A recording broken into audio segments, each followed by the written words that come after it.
Yeah, we find her, the beautiful girl we've been missing. We wanna have her kissing. We find her, now we in love. So it goes so, the remix. DMB, Tux Bites, remix.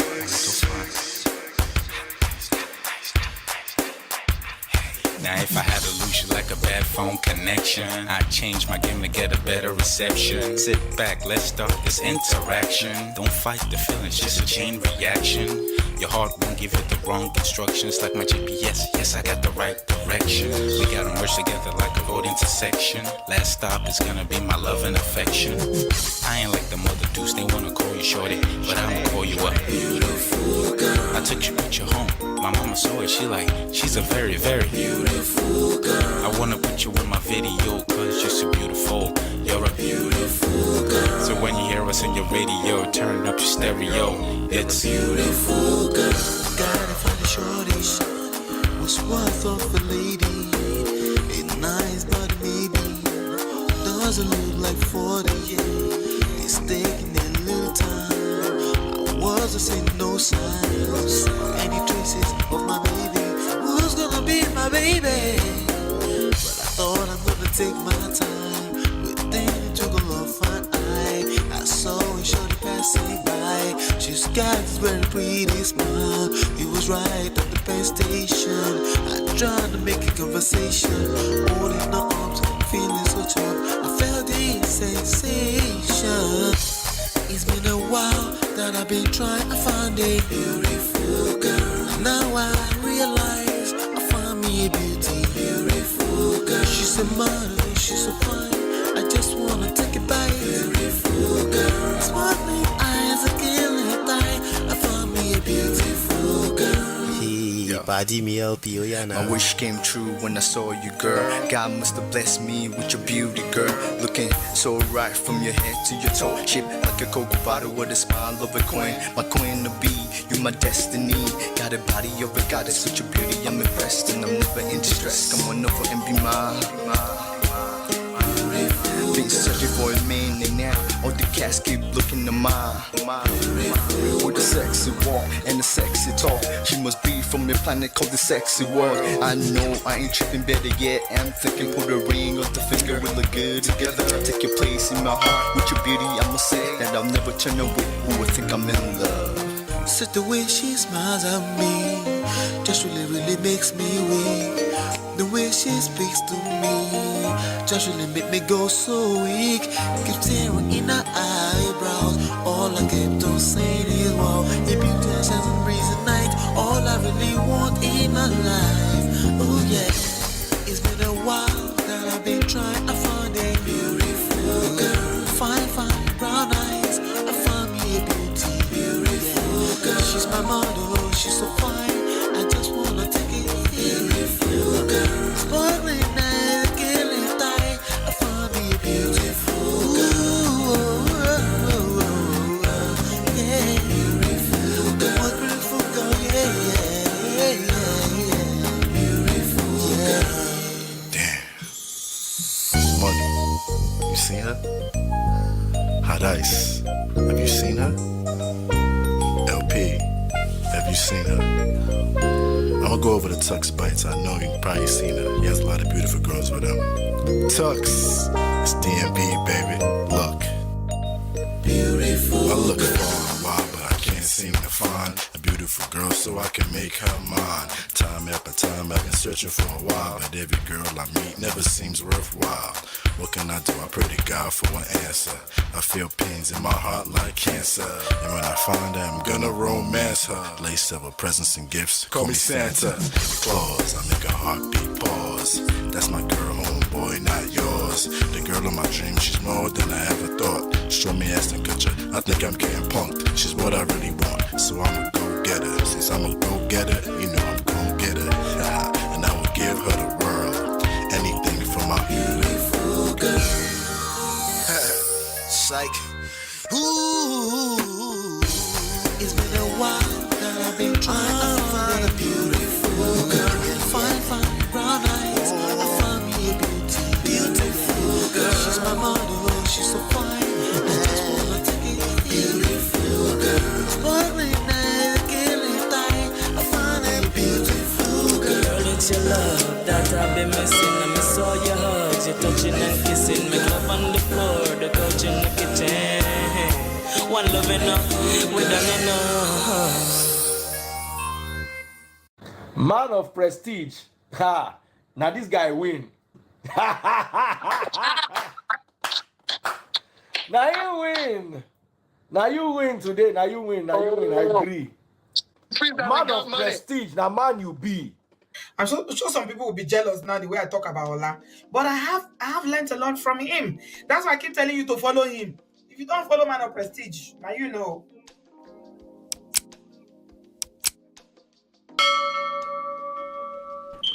Ladies and gentlemen, welcome back. How on a day? I hope you're all doing well. Let's make sure audio is good. All right. We're looking good. We're looking good. All right. How's everybody doing? Welcome back. Do me a favor. As you're coming in, hit that like button, share, subscribe, turn up your notifications so you're notified whenever we go live. We have a big show today, as usual. But we do have a big show today, I promise, okay? Shout out to all my sponsors, Mo Fresh, Life with Natu, Richie, Adeso, Afim Girl, Tima, Show Mama, Gorex Corner, D-Love, and Yes TV. You can join our sponsors by simply hitting the join button on the platform. For like $3 or so, you can become a member and be a regular sponsor. I want to say thank you for all my sponsors. I appreciate you. And you can also sponsor this show for as little as 99 cents by simply hitting on the $sign, the super sticker, super chat, all that, you know. And then another way you can support is by hitting the like button, share, subscribe, turn up your notifications so you're notified when we go live, but also to signal to the algorithms that we're actually having a conversation here. All right, and of course we attract some trolls too, so that's fine. You know, some trolling, a little bit of trolling is okay. But yeah, welcome back. This is Man of Prestige. My name is Ola. I'm coming to you live from my Empire Pro Studios. What we do is we talk about relationships, and we use trendy topics to extract relationship lessons, particularly from a standpoint of self-power, social seduction, attraction, and emotional intelligence. Okay, that's what we do. And I also have books that you can download for free. First of them is this book, these two books. Number One Red Flag is our brand newest book. My wife and I wrote this book. Okay, and I would love you also to get it and actually leave us a honest reviews on Amazon and Audible. And also this one called Get My Marriage Back. All right, those two books. And also I'm giving you 3 additional books as a bonus. 2 on real estate, 1 on marketing. Okay, you can get all of that at manofprestige.com. All of that at manofprestige.com. All right, but that's what we do here. We're just here having a good time. We're educating ourselves. You know, welcome, D-Love. I see you. Mo Fresh Day here. So I'm so sorry. Welcome. Mo Fresh is here. Good evening to Prestige, ladies and gentlemen. Hello, everyone. Welcome. I appreciate you. All right, good. So we do have important topics to talk about today, and we're just gonna go ahead and get right to it. Right? Let's not waste any time so that we can finish on time. All right. I'll be right back in about 20 seconds.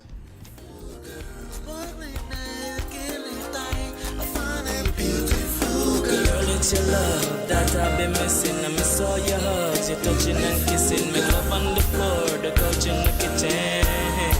One love enough, we done enough. All right, welcome. You know, there is a topic I wanted to cover really quickly. Again, it came up because somebody sent me a message, and I said, you know what, I'll come up with something. You know, somebody sent me a message. They were confused. Okay. And it's just too many people. Actually, I've gotten quite a lot of messages around this because sometimes it's almost like I'm talking from both sides of my mouth, and sometimes I'm not unique in a word. This is YouTube, so it's kind of hard for me to personalize some of these lessons. It's hard to go too hard, okay? So, but every now and then I'll bring some of these lessons. I'll try to knock them out as a warm-up into the show, and then we'll also have that ready for you for replay at some point. Okay, but 5 signs that the universe wants you to be with your ex. Some of you are probably like, my ex. If you feel like you don't want to be with your ex, that's perfectly fine. The universe is obviously telling you don't be with your ex, right? But there's a reason why somebody will be asking a question around, maybe they made a mistake for leaving in the first place or not. There's a reason why they're asking. Obviously, they are trying to figure things out. They have some things, maybe some unfinished business to iron out. Maybe they really should be moving forward, face forward. Never know, right? But I'm going to give you these 5 signs. These 5 signs is not absolute or anything like that, because again, it's completely, all of this will completely depend on your particular situation, your particular story. All right, that's what it will depend on. I'm going to give you these 5 signs. If you're seeing these 5 signs, at the point that you've seen these 5 signs, then maybe you should engage wise counsel and talk to someone, because there's a reason why the relationship fell apart in the first place. Okay, and oftentimes you might just be caught up in your feelings. You might just need to keep it moving. All right, so let's talk about it really quickly. Sign number 5, you're starting to see all kind of coincidences everywhere. Like, it just seems like everything is aligning. It looks like maybe you notice you're seeing that person's car, maybe you're having flashes and stuff like that, right? Maybe, but there's no one single sign that would determine if you get back with your ex. There's no one single sign, okay? Usually this will align with a few other signs, but this is the first one. You're noticing that there's some things that just keep coming back to you, maybe spiritually, maybe psychologically, maybe you keep reflecting back on the past, who knows? But that's sign number 5, coincidences. Number 4 is kind of close, intuition. Some people say, well, there's no such thing as intuition. Well, if you have to say that, that means there is. Okay, if you have to say there's no such thing as intuition, that means there is. If you have to argue against your destiny, that means something exists to make you having to argue against your destiny. Right? So that's number 7. If your intuition is telling you that maybe, then consider that one additional sign. Remember, there's no one single sign that will indicate that you need to get back with your ex. As a matter of fact, what I want you to pay more attention to is that there's a reason why that situation ended in the first place. There are higher chances it will still end if you don't pay attention to that. Okay, so that's number 4. Your intuition, something is telling you that maybe you made the wrong move. Then maybe you made the wrong move. Maybe they made the wrong. Now, if they absolutely don't want to be a part of your story ever again, then you can cancel out all of the signs, okay? Because now we're talking about your self-respect, your self-esteem, and I need you to have some. Thank you. Sign number 3, you start to notice that there are opportunities to continue to have conversations with this person, right? There's opportunities everywhere. Remember I said maybe you keep running into them.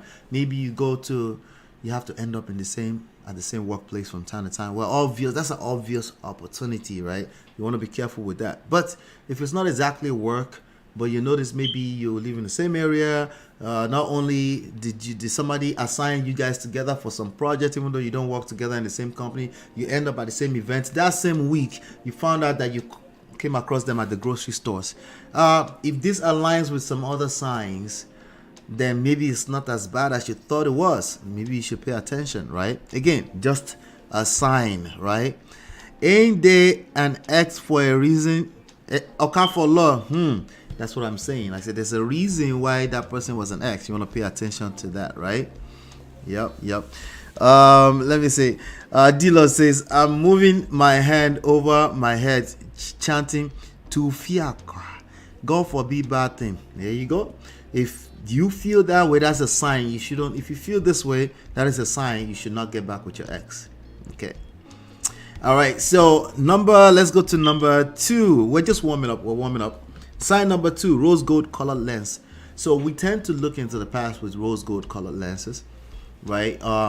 Particularly if the so sometimes you left each other, whatever happened, but when you start to reflect into the past, you tend to reflect with rose gold color lens, as long as, especially if they're not in your face every time, right? You start to look at all the good times. You start to remember all the good times, and that might start messing with your mind. This is just one sign. It's just one sign. There's no one single sign that will equate to you must get back with your ex. But if this sign aligns with a few other signs, then you might want to pay attention to it. Because let me tell you something. There's nothing. The grass always seems greener on the other side, you know. And sometimes you end up on the other side and you find out like, maybe I shouldn't have moved too quick, you know.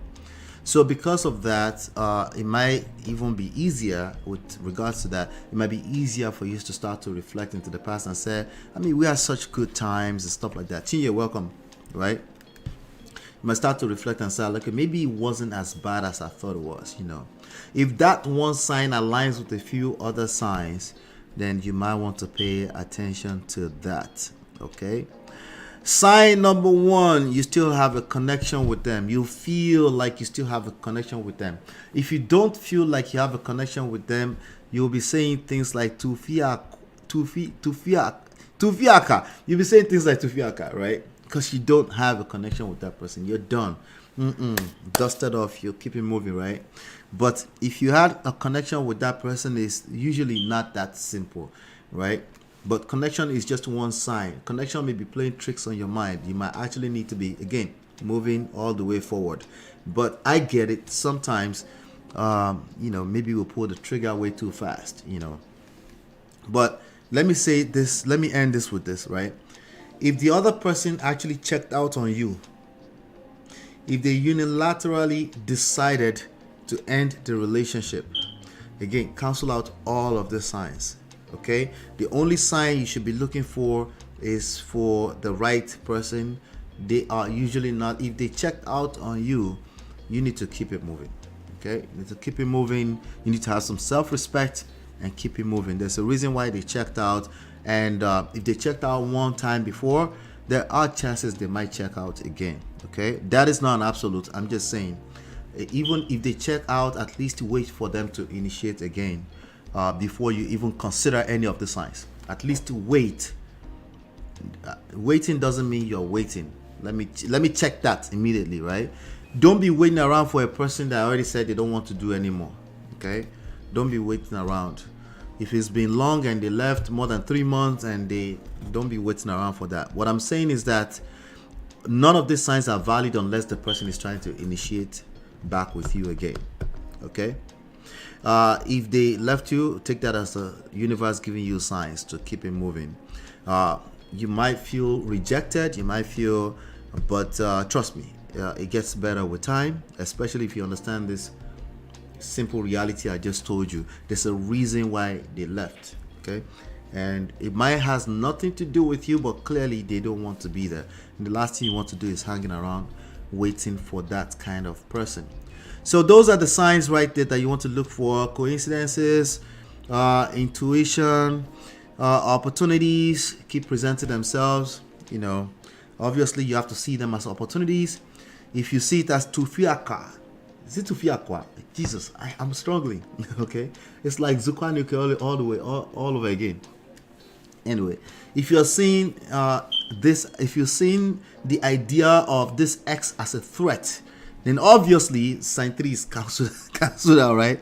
Rose gold color lens, you keep looking into the past, you keep reflecting into the past, you're remembering all the good times. That's a good sign, you know. But one sign, there's no one sign that makes up a good reason to get back with your ex.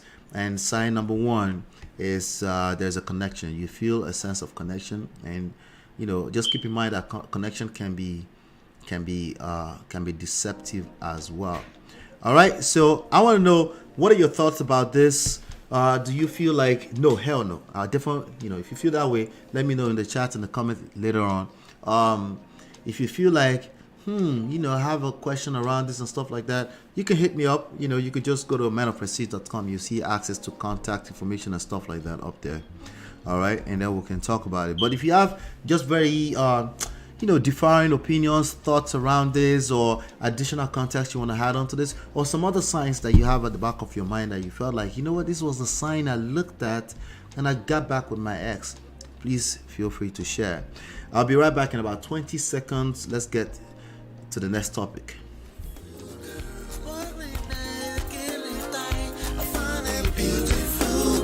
It's your love that I've been missing. I miss all your hugs, your touching and kissing. Make love on the floor, the couch in the kitchen.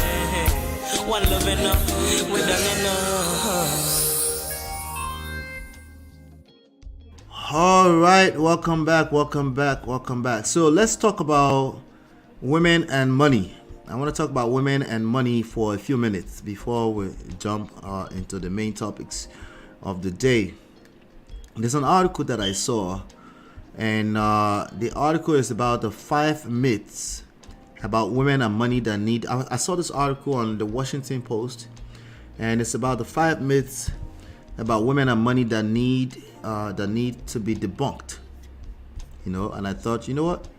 Let's talk about it, because clearly a lot of things are changing. A lot of things are changing, and a lot of people are not paying attention. Particularly men are not paying attention. So let's talk about the 5 myths about women and money that need to be debunked. And you might agree, you might disagree. Let me know your thoughts in the chat.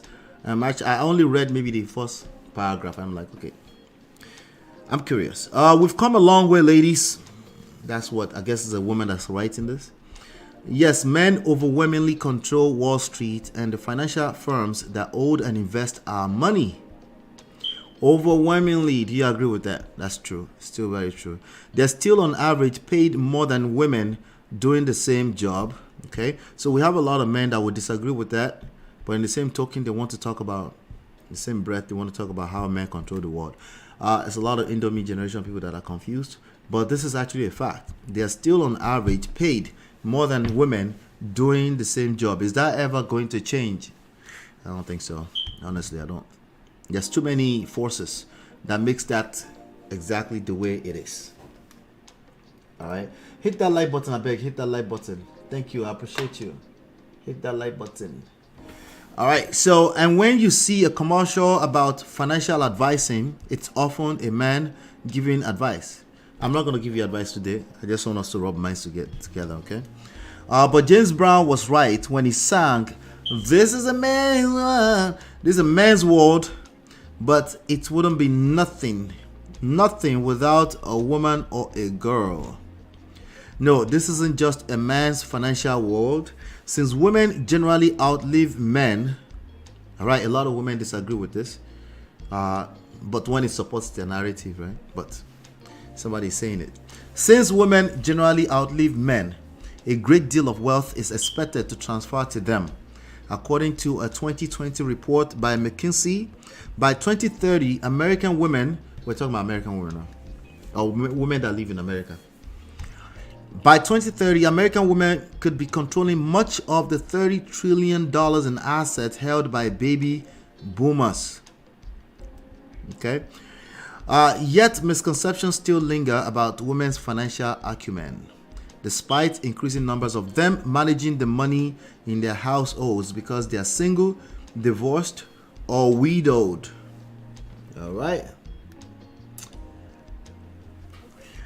So let me debunk 5 long-held myths about women and money. So these are the myths. Myth number 1: women are more likely to be spendthrifts.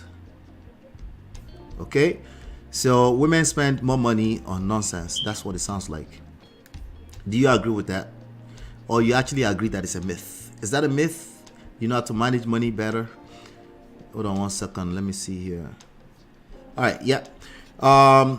Women are more likely to be spendthrift. When will the stereotype of the woman with a shoe shopping addiction die? That's not a myth.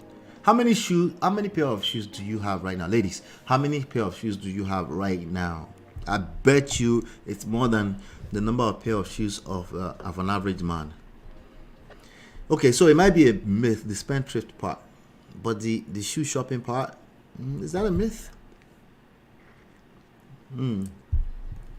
Spending is different, of course, but women aren't more likely to be spending wildly. A lending tree analysis of federal data found that single men outspent single women $43,203 to $838,000 per year on average. Single men outspend single women. Okay. The findings, based on the Bureau of Labor Statistics 2021 Consumer Expedition Survey, also showed men spent more on food, $4,816 a year versus $4,446 for the ladies. There's not much difference. But I guess it's interesting to know that it's almost equal. Men outspent women 2-to-1 on alcohol at $542 a year compared with $257. Maybe they're buying women drinks at the club. Maybe. So they're doing what is traditionally accepted, that you should buy the ladies drinks, right? And how many times have you bought a man a drink? Wait, I agree and disagree. You agree, disagree. See, the shoes, I agree. Shoes just have a way of making you happy. See, so it's not exactly a myth. So maybe it's a bad example, right? I am Ijebu from birth, not into shoes. Really, that would be a first that I'm hearing that.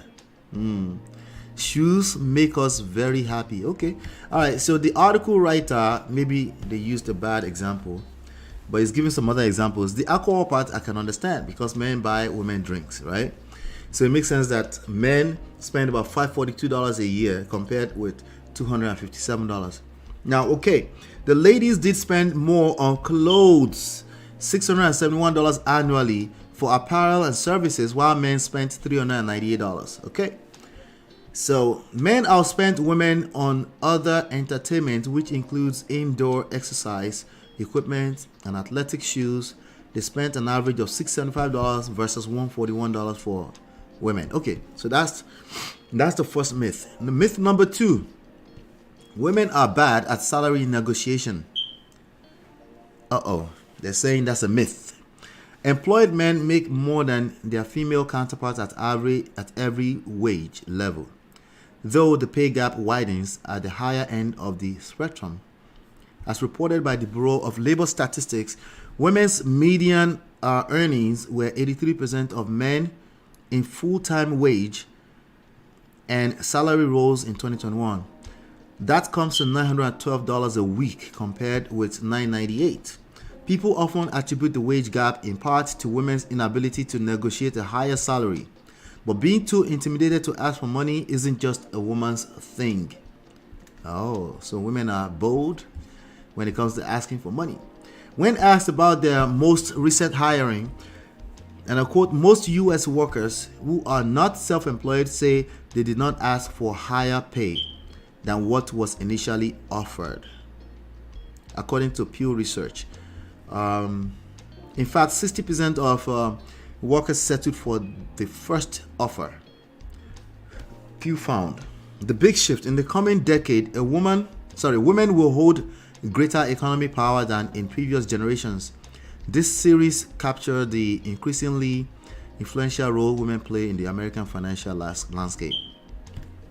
All right. Among those who did ask for higher wages, men were only slightly more inclined, 32% compared with 28%. And since women start behind men in the salary department, even if they ask for more money, there's still a pay gap. Similar results were found when researchers at the University of Southern California used a virtual agent to test how participants negotiated for a software engineering position. It turns out, regardless of gender, 43% of participants took what was offered. People aren't good at negotiating in general, one of the researchers said. Now, that's my personal opinion too. I think in general, people struggle with negotiations in general. So, I'm not sure if that's a woman or a man's thing. Let me see. Amara says, men's items are bigger ticket items, but women are very susceptible to marketing, same as religion. Many small items add up. Yes, they do. Absolutely. Absolutely. I think men and women spend differently. Absolutely, of course. But we all spend, Sha. And we're trying to compare now so we can keep an eye out on who's spending the most money in this house. Myth number 3. Women are not as good investors as men. Do you agree or disagree with that? Women are not as good investors as men. This person that wrote the article, let me give them proper credit if there's a name here. Let me see if there's a name. Yeah, Michelle Singletary. Michelle Singletary. All right, so do you agree that women are not as good investors as men?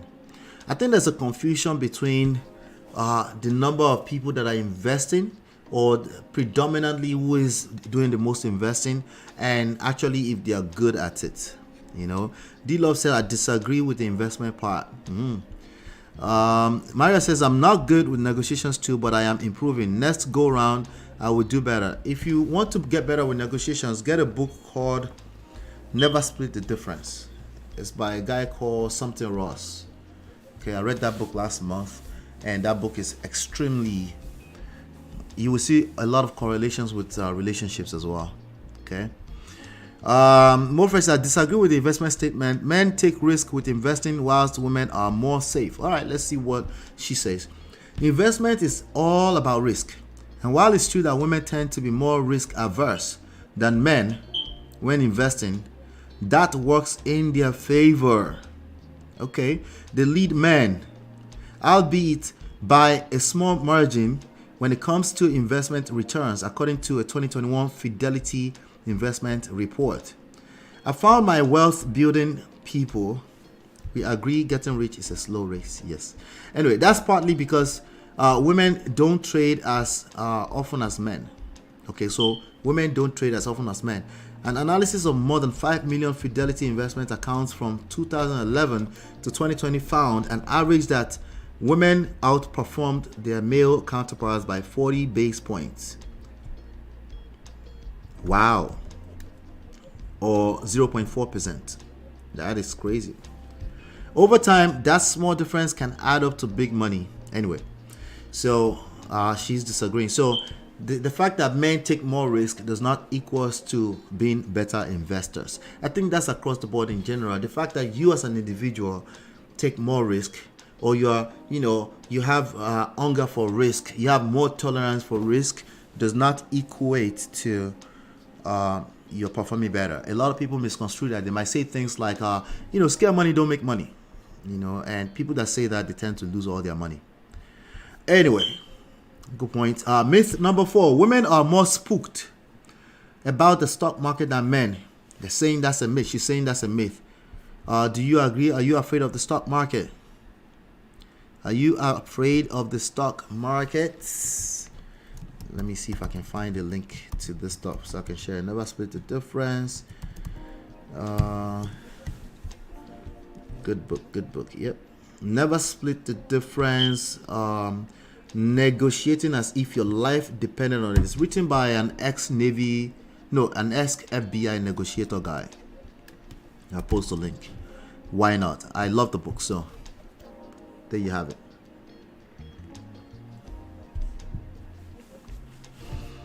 Let me see here.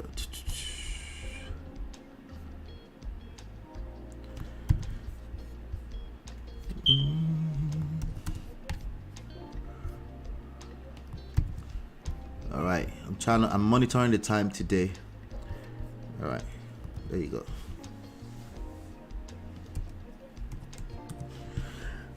All right, so D-Love says, so I just posted a link in the chat for you guys.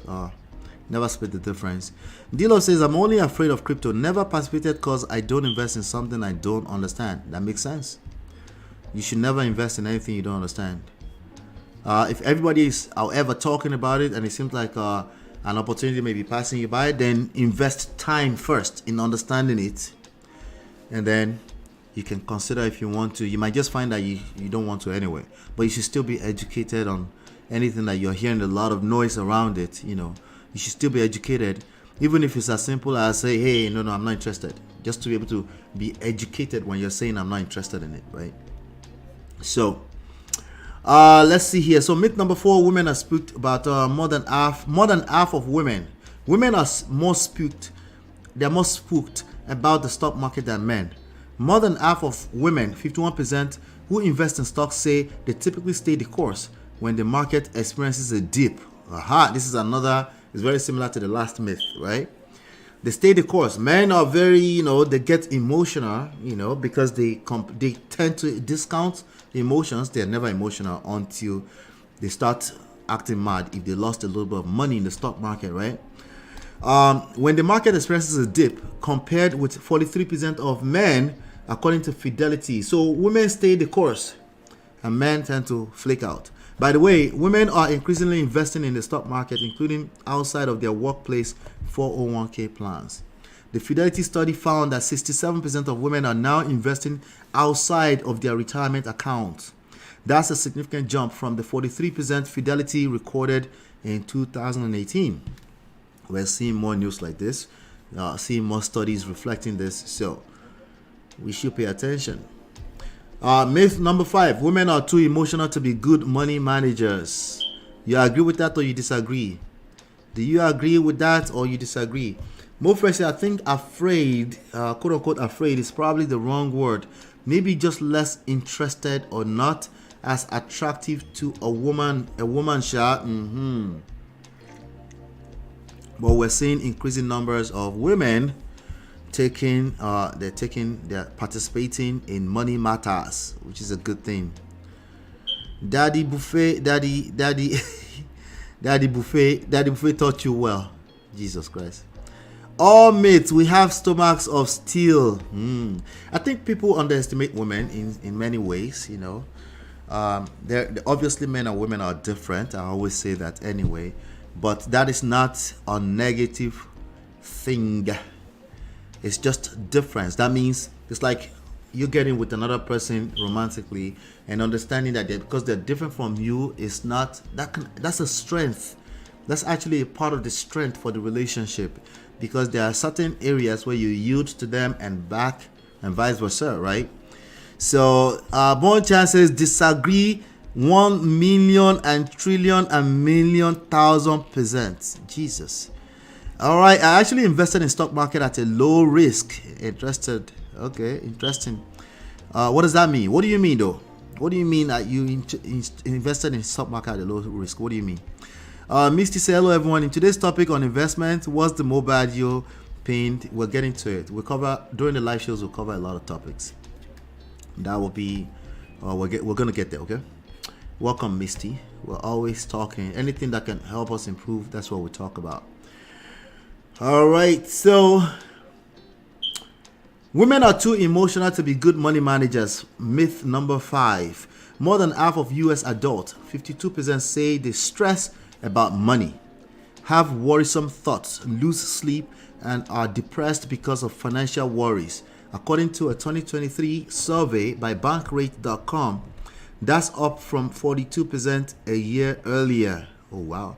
Well, that makes sense, People are stressed with money. It makes sense that people would be stressed about money in the pandemic and after inflation reached a 40-year high in 2022 and interest rates on mortgages, auto loans, and credit cards soared. Women worried more than men. Bankrate found 46% of women said financial concerns had a negative impact on their mental health, compared to 38% of men. That's just the difference between men and women. Again, that translates to other behaviors. That's not necessarily positive or negative on either side of the gender. None of which means you can't be financially astute. Okay? A Fidelity study found that while stress is the top emotion women feel about money, nearly 90% are taking steps to control their finances. Okay, so because they're emotional about it, maybe that's the reason why they're paying a little bit more attention, right? Emotions in of itself is not a bad thing. Emotions is not a bad thing, right? It's just depends on what you do with them. Well, it becomes bad if you pretend that they're not there, right? Hello everyone, it's still okay. We already covered that. Low risk meaning money I don't mind losing. Okay, I see what you mean. Yep, that makes sense. All right. So, a fidelity study found that while stress, okay, and when they don't know what to do, women are more likely to ask for help. Oh, I talk about that here all the time. It's okay to ask for help. When they don't know what they're doing, they are more likely to ask for help. And men are more likely to just, I don't want to ask for help, you know. It's something to be aware of. I think it's natural to men, but if you're aware of it, if you need help, you ask for help. Because you just know that it's just your nature that's preventing you from asking for help. It's the coconut head thing, it's pride, it's ego, and it's not helpful. You know, it's not helpful. But that's really what women are also attracted to when it comes to romantic relationships. So it's just about finding the balance and knowing when to turn it off and when to turn it on. Well, you don't get to turn it on because you're naturally that way, but you have to know when to turn it off if you're a man, okay? But women are more likely to ask for help. Like, why don't you help me with this, right? That is a positive thing. Fidelity has seen a 19% increase in women reaching out for financial guidance since 2019. So just go look at probably a good way to look at financial advisors. Who are most of their clients, right? Or what are most of the people that are inside of a church that are following prophets around? Jesus. Anyway, compared with the 16% increase among men. I tell women all the time, don't underestimate your ability to handle money, even though men dominated the currency we use. What do you guys think about that? You know, do you want more of this kind of segments? I personally want to do more of this kind of segments because money is one of the easiest things to point fingers at when your relationship fails. Did you notice what I just said? Money is one of the easiest things to point fingers at. There's always going to be something around you can point finger at. One of the easiest things that people point finger at, as indicated in the statistics and data and studies, is that finances is causing divorce. Finance is not causing divorce. Finances are one of the easiest things to point fingers at. But yes, bad finances can influence and trigger a downward demise of a relationship as well. So should we be talking a little bit about, about 10 minutes, maybe 10 minutes, talk about money?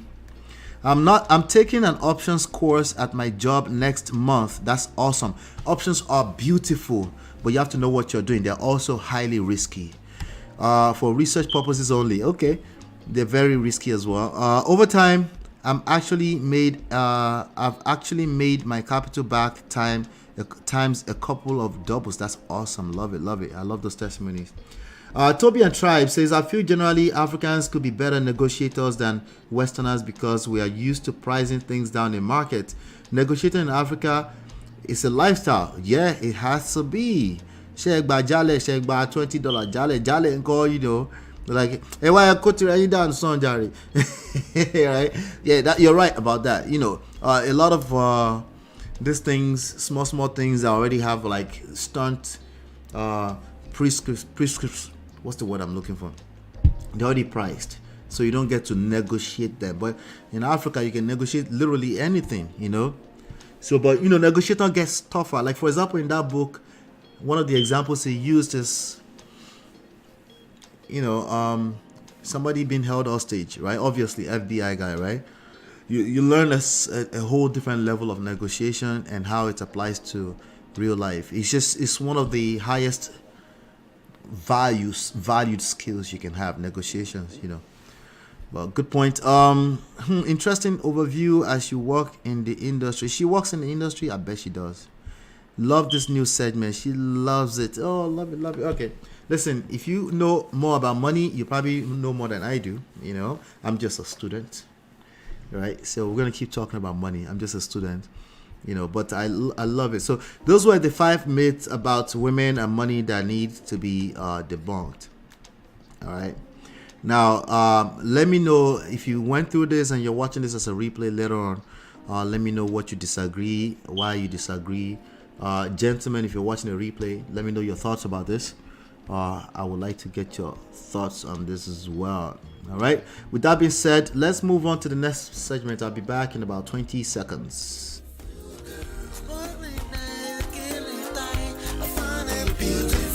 Girl, it's your love that I've been missing. I miss all your hugs, your touching and kissing. Make love on the floor, the couch in the kitchen. One love enough, we done enough. All right, let's talk about Mohbad. Let's get to the cruise part of the show. Put the wrong place in the mouth. Let's talk about Mohbad. I'm trying to keep this place warm. All right, so Mohbad, what's going on? Mohbad's widow and the child, she was singing online, and I guess that was trending. And then a lot of people are still arguing in our comment area. They're arguing with their destiny, but we'll talk about it because they can't really argue with me. You know, I'm just a reporter because I don't know what's going on in these people's personal lives. Okay, I'll just tell you, drink some water. Don't argue with your destiny when it comes to Mohbad's matter. We don't know what's going on with those people. All right, but let me play this video. Yeah, we'll take it from there. Dependable God. It doesn't matter what comes my way, you are still good. Intentional God. Everything is working out for my good.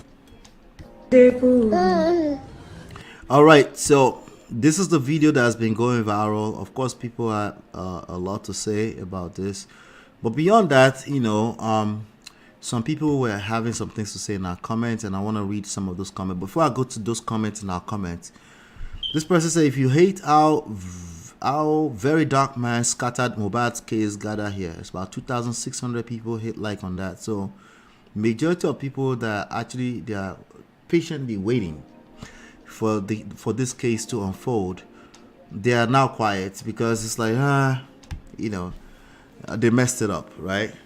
And the loud ones, the ones that remain that are still loud, the confused one, they're doing the most of the talking. All right, so as you can see, it's easy to hit on like on that, right? But why is she refusing to carry out now? Some Uncle Jeff say, why is she refusing to carry out the DNA even when Mohbad's father has insisted? I'm still asking. I need a person that can make a good case to how Mohbad's father has the right in a developed or developing society to ask for the DNA of this child. If you give me any kind of traditional reason, this right here is for you. All right, if you give me any kind of cultural reasons, all right, your argument will fall in the poto immediately.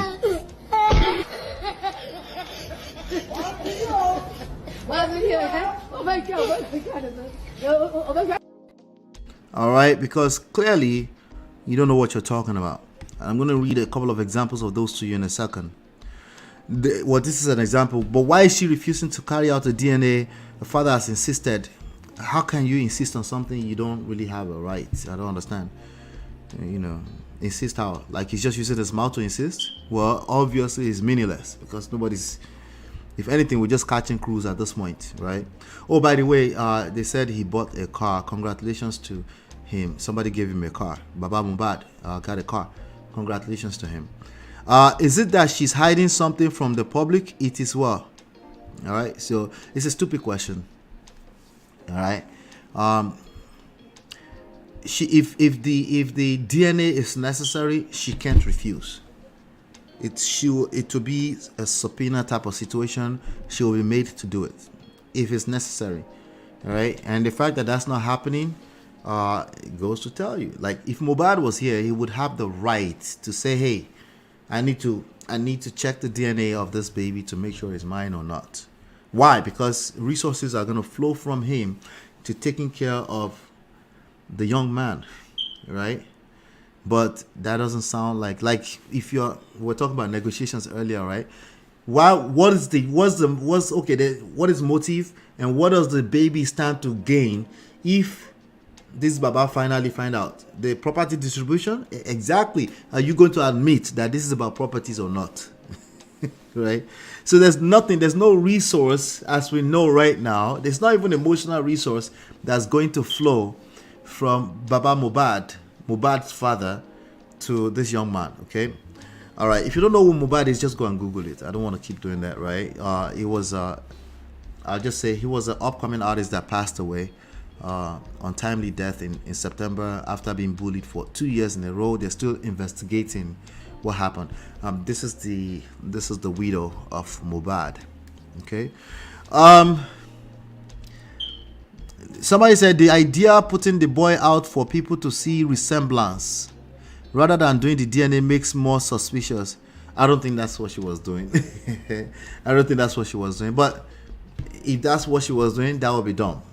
Okay, you're happy now? Now let's get back to the topic. Anyone can remember anybody.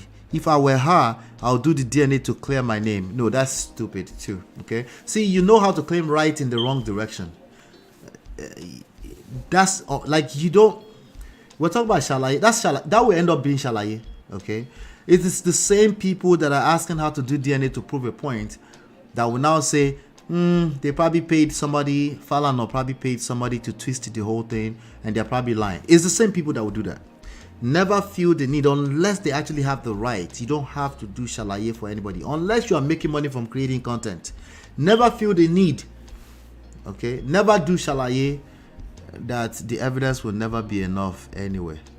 Don't do it. They will never ever be satisfied. Explain because no evidence. They will never be satisfied. It doesn't matter. All right. And so, except of course she's hiding something, I'm like, yes, I'm hiding something.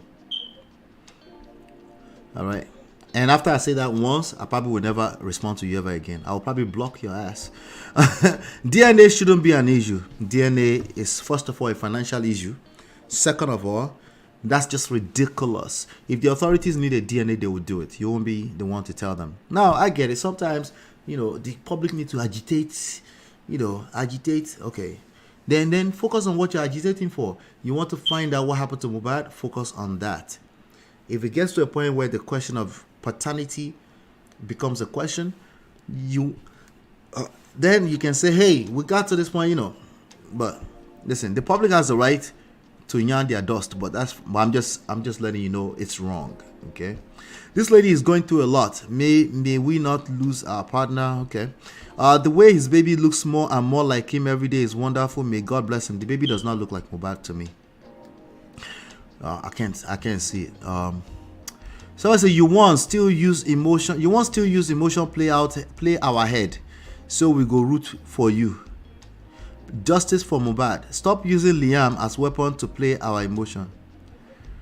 Nigerians are very, very, oh my God. I'm lost for words. I feel so bad for her. Not only did she lose, okay, the boy looks exactly like him. Why are people requesting for a DNA? We can't use that to determine paternity. We can't use looks.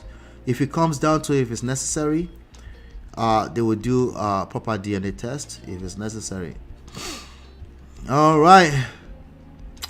Let me see. Let me come to the chat before I read people's comments to them. Chai, I feel bad for this young girl. This whole thing cannot be easy for her. No, it is not. She's probably just trying to recoup and get herself back. Brother Ben, what's going on, brother? MOP, are you saying DNA is not needed? No, I'm saying I don't know if DNA is needed. Those are two different things.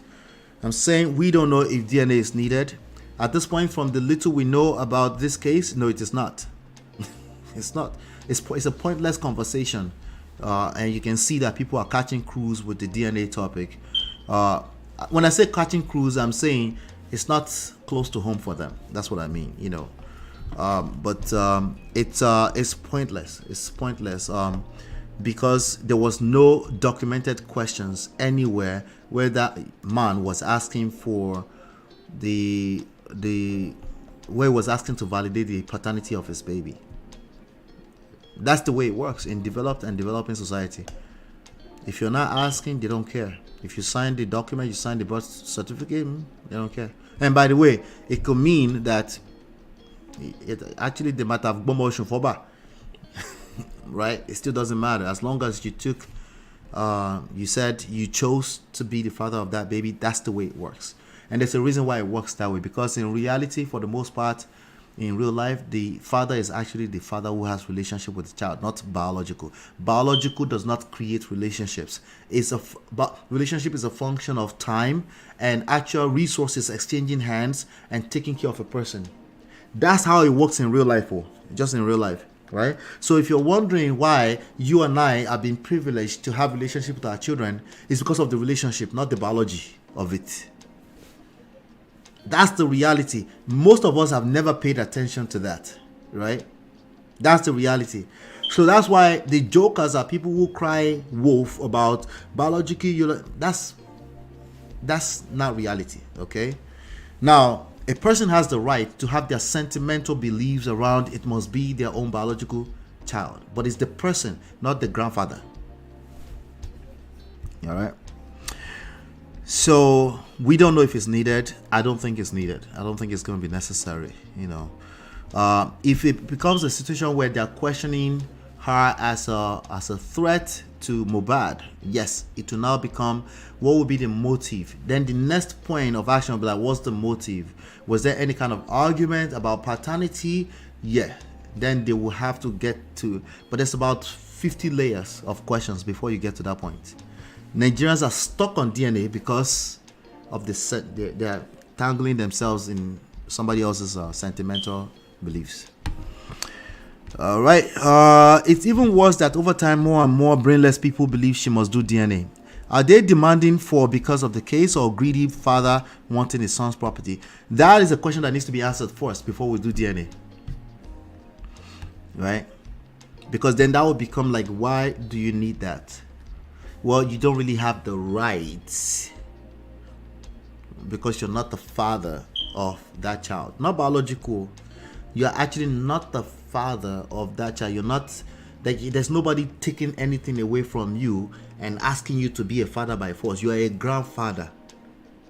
So a father who is being asked to take care of a baby has the right to ask for DNA tests if he asks questions, because that's actual resources that will be going towards taking care of that baby. So that will make sense, But if that person never asked that question when we was here and there's no documentation of it, hearsay is not good enough.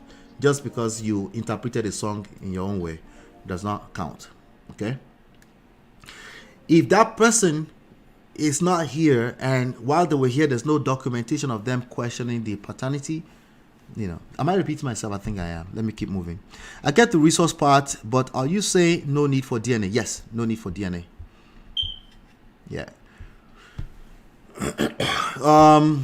If she's going through a lot, let her go do the DNA and sue those castigating her. No, lie. That's called, this is what they call that. This is called, what you're saying is explain because no evidence. They won't believe her because that would be an independent DNA, right? Again, see, if the government asks for DNA, then you kind of have no choice than to trust the government, right? And they will do a DNA in the government lab somewhere where they pay for it because there's a criminal case going on. This would be a completely civil case. The public, Nigerians that I know, will never believe any result that came from any independent test that she does. Why? Because they made up their mind already that she's a quote-unquote Olosho. It's called Shalaye. Over-explain. You go explain. She needs to just rest and just follow, Now, by the way, she might start to feel what you're saying, but she will be wrong, and it's never going to be enough, Yeah, no need for DNA is needed. Mohbad never questioned paternity of his son. Shout out to Unveil TV. Are you a content creator? Let me know. Mohbad never questioned paternity of his son. He could have even adopted kids. Will you be asking for DNA? Exactly. I beg people should stop. We have the same issue going on with the TB Joshua right now. When I get there, I'll talk about that. People are stuck on the biology of being a father. And that's simply not the reality of the world we live in. That's just one piece of information. If you know that somebody is biologically somebody's father, that's just one piece of information. It's one piece of information that can destroy people because of the sentimental value they have attached to it. All right? But there are too many people taking care of other people's biological kids and they've become the father. They adopted the kids, either by way of Omo Aburo Mini, Omo Egbon Mini, or Aburo Mini, last born one. And you never heard that before. And they become literally the father. They take the role of the father, the mother, and probably did a better job than a biological father or mother would ever do.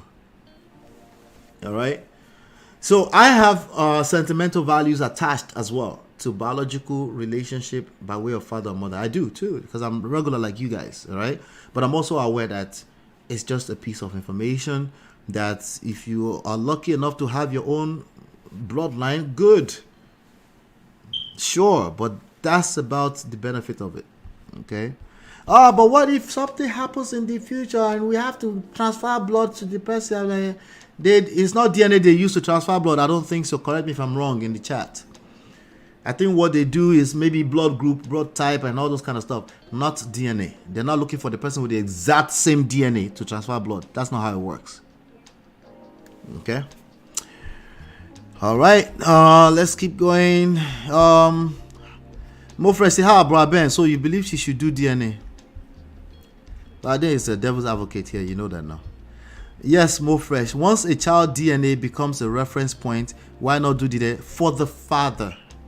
Once a child, you need to add a phrase there for the father. You're absolutely correct if you add the phrase for the father there. Once a child's DNA becomes a reference point, quote unquote, parenthesis, for the father, why not do the DNA and put the argument to rest for the father, the actual person whose resources is going to be going towards taking care of the baby. They have the right, because of the resources, to say, I don't want to take care of other people's baby. For the grandfather who is just fighting to see where they're going to share the property, no, he has zero rights. If you have a better argument, please come up with it. If it's cultural, traditional, sentimental in nature, I just leave it at that. For what reason? I disagree. It's just a way to subdue and point fingers at the woman because of property. Bro Ben, it's a misogynistic mentality when DNA is probably pointless to the actual case. Born chances, she does not owe anybody a DNA test except it is requested by a court of law, a criminal court of law, because civil will not ask for it. Civil will only ask for it if the father, the father who is taking care of the baby, not the biological, the actual person spending money on the baby is asking. They want to make sure they have the right to know that this is my blood before I can take care of that baby. There's always a reference point for any argument. If it doesn't have a reference point, it becomes sentimental. And that's why those arguments will fall on their face immediately. And that's why also, same reason why most people engage the argument in that way. Right? Because most people, you know how it goes. That's why a lot of people are struggling. Because they don't know how to separate sentiments from, okay, this is actually needed, and it's okay to have sentiments. We're all emotional beings, What if between Mohbad and his wife, they adopted the child in agreement between both of them before he died? How is that anybody's business? Let's agree that DNA question is because of property. Yeah, we can agree on that. Let's first of all agree that it's because of properties, right? And any other reason shall be put to rest. But let me read some of the comments that came into my email, and we'll take it from there. Let's see. Let's see. All right.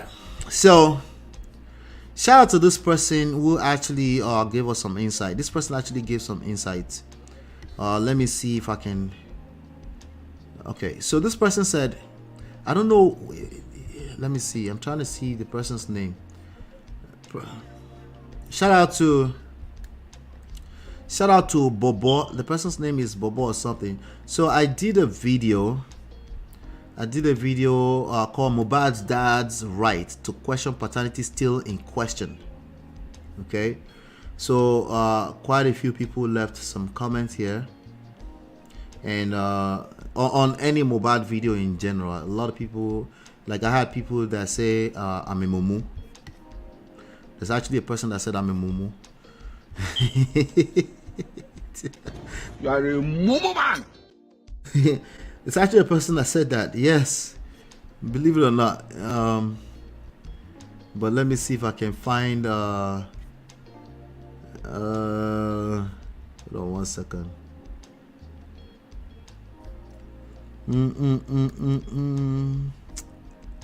Let's see if I can find it. Oh, where is it? Oh, okay.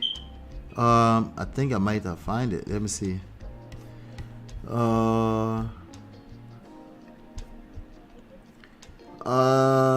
Let's see. Okay.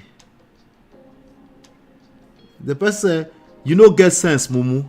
Put yourself in Baba Mohbad's shoe. Okay, so the person is asking that we give Baba Mohbad empathy. Marriott, I'm gonna ask you. Put yourself in Baba Mohbad's shoe. I'm not gonna ask Brother Ben, since it's already in Baba Mohbad's shoe. You know, put yourself in Baba Mohbad's shoe, right? Do you think Baba Mohbad need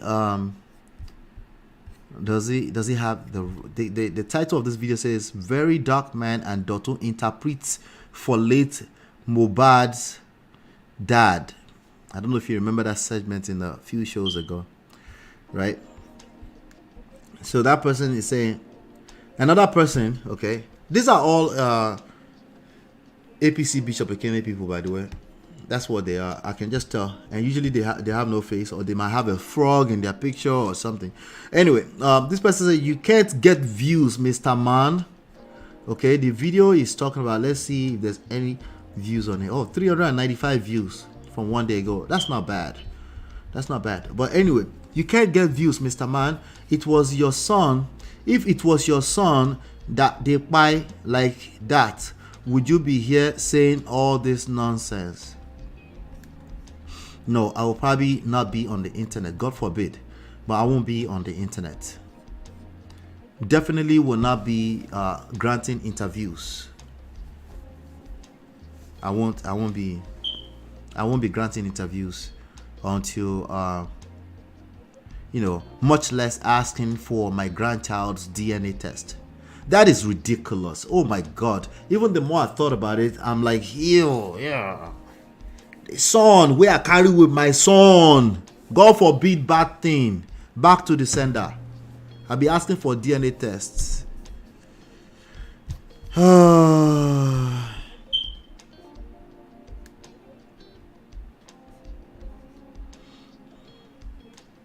you stupid? Are you a crazy person? You dey mad? You know me before? Who be this one? Who the f are you? I can't. Another person saying, in Nigeria, would they write will at a young age? That is, at this point, after you watch a 1 hour video on this topic, that has become, that's a stupid question. Are you mad? It's a stupid question, okay? Because we dissected that topic. We did agree that it's unlikely. The younger you are, the less the likelihood you will write a will. It doesn't make it impossible. Is it probable? No. Is it possible? Yes. Those are two different things. Probability and possibility are two different things. But I'm here. I'm patient. We will continue to learn, Abi. Marriott, you and Mo Fresh doing girls code today. Wala. But Ben. Anyway, let's see here. Yes, of course, but I haven't been following this issue, so no comment. Not supporting Baba Mohbad. The man is on Kolos buried son like he was a nobody. So if you align that together with asking for your grandchild DNA test, that's just two pieces of a bunch of other variables, of course, right? Is it Mama Pikin that by the son? They're suggesting that it might be. So the first step in their wild dreams of investigative journalism is to ask her to submit. Like, don't even ask, don't align anything. Just go and ask for DNA test. First of all, you know. Don't wait for. I don't see any kind of track record of conversations or text messages that may align with a conversation about paternity. Just go and do DNA test, just so you can. Brother Ben say, just so you can put the people to rest. They will never rest. They will see me. There's no rest for the wicked. They will never rest. That's why you don't satisfy. You don't do that unless the authorities are asking for it. Then you do that. But unfortunately, that's her cross that she's gonna have to carry for a long time. A lot of people for a long time will continue to call her Olosho, and she will have to carry that for a long time. But people that call her Olosho will probably end up calling their wives Olosho at some point. I'm not surprised. It is what it is. The first time they figure out that, oh, this woman can argue with me and disrespect me, they will just call her, you're an Olosho too. You're going to see a lot of that. Anyway, so that's that comment. There's that another comment here. Let me see. Okay, so I wanted to read the comment from Bobo. Somebody called Bobo left a comment that I feel like, you know, the person has a lot more insight than we did, and I'm going to read that comment here. That person left the comment about 6 hours ago. The person said, I came upon your platform just now, and I'm very glad we still have sensible people like you around. Of course, I feel good about that. Are you mad? Of course. A lot of people are not aware that a customary marriage is recognized worldwide as a legal marriage, and the wife has rights over her husband's properties. That's correct. The whole issue of DNA started with very dark black men, Kemi Olunloyo, an African television man, when they were trying to pin the death of Mohbad on WUNMI. Okay. Hold on one second. Let me just make sure I put Mohbad on the screen so we're on the same page. Hold on. I always like to do that so you can put a face to what we're talking about. All right. This is Mohbad. This is the great Mohbad right here while I'm reading that. All right. The whole issue of DNA started with very dark. They claim Mohbad was bullied by Sam Larry because the pregnancy belonged to Sam Larry. These are the theories that led to people asking for DNA, by the way. Okay. They claim that Mohbad was bullied by Sam Larry because the pregnancy belonged to Sam Larry. Oh, by the way, when your thought processes are aligning with Auntie Kemi Olunloyo, I will cross-check again. There's nothing wrong, Auntie Kemi Olunloyo, but I will cross-check. I will just make sure I cross-check again. That wait, what did Auntie Kemi say? If this whole thing was initiated by Auntie Kemi Olunloyo, I will just make sure I cross-check. You know, for, you know, Auntie Kemi Olunloyo is like 60-ish, you know, people get old and they, you know what I mean? Like, no old shaming people. I'm just saying, just cross-check to make sure everybody's safe, you know. Anyway, hold on one second.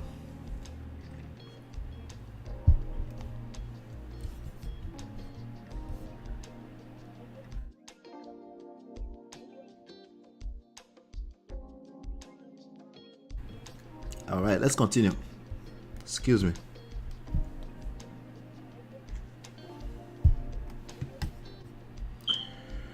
All right. So they claim Mohbad was bullied by Sam Larry because the pregnancy belonged to Sam Larry. Meanwhile, there are video evidences of Mohbad being bullied even before Wunmi got pregnant. The song, right, Wunmi, the baby was 5 months old. That means the baby was probably born in the month of 9 minus 4 minus 5, probably in the month of April, March. Mohbad was being bullied a whole year before that. Let's just leave it alone. I'll let you do the math. Meanwhile, there are videos evidence of Mohbad being bullied ever before Wunmi got pregnant. Okay, so 9 months minus April. That is still much before, right? All right, hold on one second.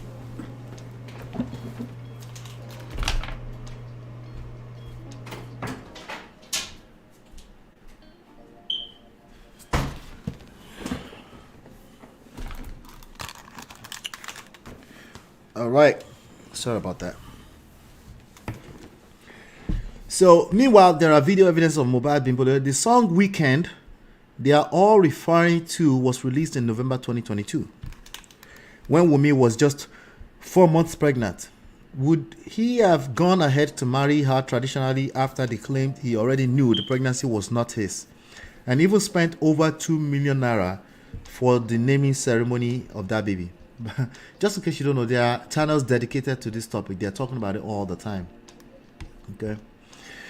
Now, so that person said that. Now, the person continued in another comment, said the same Mohbad's father that is asking for a DNA of the baby claimed in an interview that he was the one that prayed and did some spiritual work for Wunmi before she got pregnant. Of course, he wants to take credit, spiritual credit for that, right? He also said in another interview that it was Mohbad that told him not to worry about the placenta of the baby, that he would take care of it, okay? Mohbad's mother also said in an interview that he collected 250,000 naira from Mohbad to do the naming ceremony of this same child in Ikorodu, and it was the one that called the pastor that named the baby. If he did not query his son about the placenta of the baby in his lifetime, nor heard directly from his son that the baby does not belong to him, I see no reason why he should be demanding for a DNA test now. There was a voice note of a phone conversation he heard with a blogger where he confessed that he did not doubt the paternity of the baby, but he has to ask for it because the public are asking for it. That's his reason, that the public are asking for it. The public are saying they want it because Baba Mohbad has the right to ask for it. Baba Mohbad is saying, I'm asking for it because the public wants it. You think so they're wise? Let's continue. His main blogger even confirmed that it was because of the DNA issue that his firstborn Blessing turned against him. Oh, he has a firstborn that turned against him. Some people are following this story closely. So he knew very well that the baby belongs to his son, but just wanted to punish Wunmi because of the misunderstanding he had with her.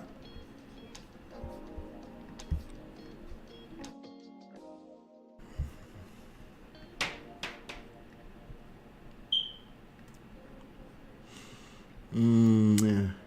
So you just want to punish Wunmi because of okay. And her mother, because of the misunderstanding he had with her and her mother about Mohbad buying land in his son's name.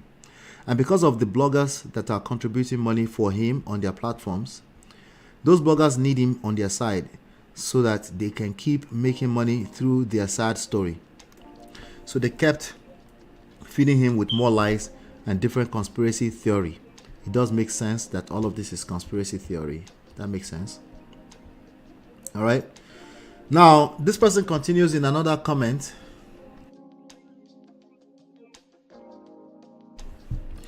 This person continues in another comment. Hit that like button, I beg. Hit that like button if you're just coming in.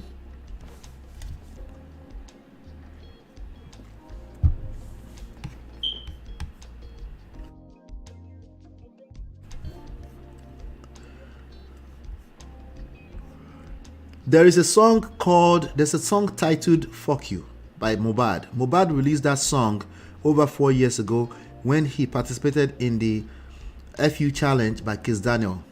Over 20 artists participated in that challenge, and all the video are still on YouTube.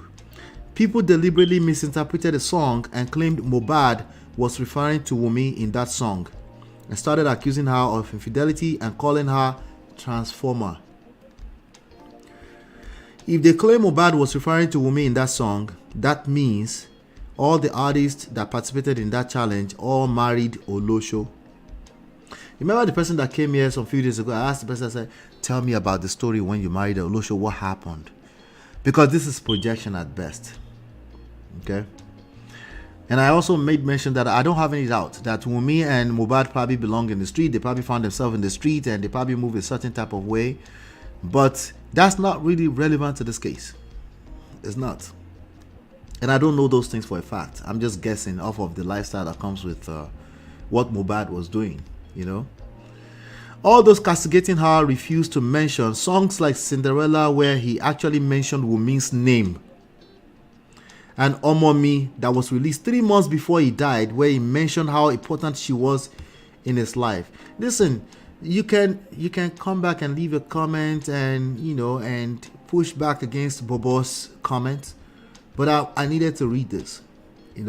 This was very, very important to read. I'm glad that he or she left this comment, because these are things that I predicted, but somebody is saying it is true, because I don't really follow all of his songs like that, but somebody is saying it is true.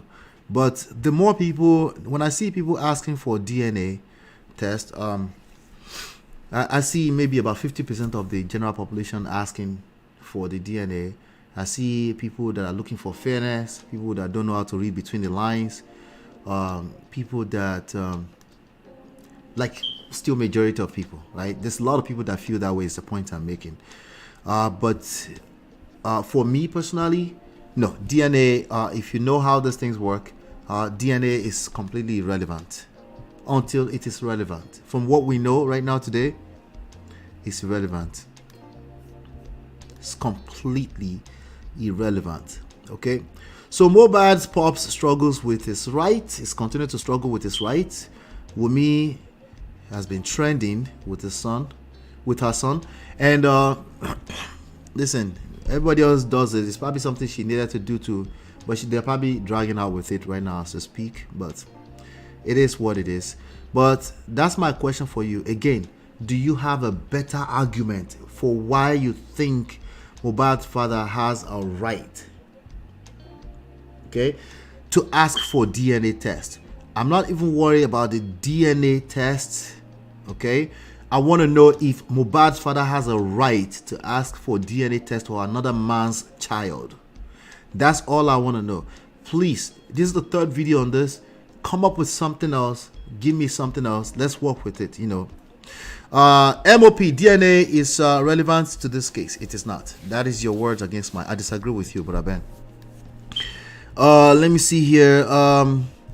Another mode of thought is maybe because they know she'll most likely remarry, they don't want the properties to pass on to another man outside of Mohbad. Well, that's stupid, because that's the reality of life. She will remarry, and if there's any properties, if any at all, which I doubt there's much, it will pass along through that line. That's just how life works. You can't control that, and in customary marriage in Yoruba culture, recognized in the Nigerian legal system, the estate goes to the immediate family, wife and kids, not his parents and siblings. Attire for us. Thank you, Marriott. Nigeria does not do crime investigation. All we have is suspicion and emotion. She should not give to the public's demands. Absolutely not, because they will never be satisfied. That is a question that will never get the answer that the public need. The public will eventually rest, as they should. Okay, they will eventually rest. Let me see. But Ben Sokwe, to unravel the mystery behind Mohbad's death, every stone must be turned. You don't unturn all the stone one time. You unturn this. That's what I called question, brotherly. That was questions. That's what I was saying. Question. You unturn it one at a time. As they rise, you answer the next question. The moment you try to unturn all the stones at the same time, all of the whole case, as you can see right now, will end up straight in the poto.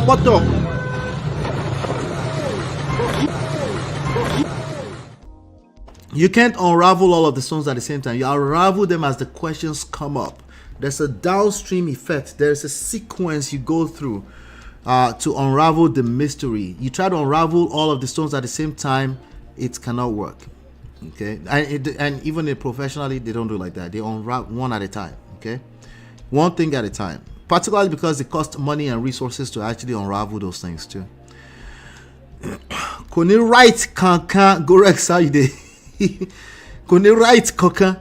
All I know is Baba Mohbad is all shades of wrong. Fighting for property of his late son, shouldn't he be in seclusion for the fact that his son just passed away?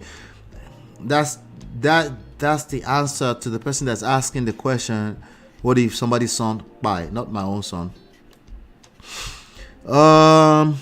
Rabens says You're leaving out the part where she was allegedly sleeping with other guys in the house. Did you say allegedly? I mean, if you take out the allegedly, maybe I can receive it. Maybe you take out the allegedly, you know. They will have to that's a good example actually to establish what I was saying earlier. They have to establish the fact first that she was sleeping with the guys in the house. That needs to be answered first. Once that's answered first, right, then there are probably other questions that should be answered again before they get to DNA. Listen, I know how Nigerian men feel about paternity fraud, but emotions. That's not how these things work. We need to stick with the facts. That would need to be established as a fact first, and then we take it. As long as that alleged stay inside that place, that question needs to be answered first. But let me leave it at that for now. Again, my question stands: does Baba Mohbad still has right? You still think they have right? Listen, I will continue the conversation. Give me your case. I will address it again, with a little woto, and then we'll continue to have that conversation. I'll be back in about 20 seconds.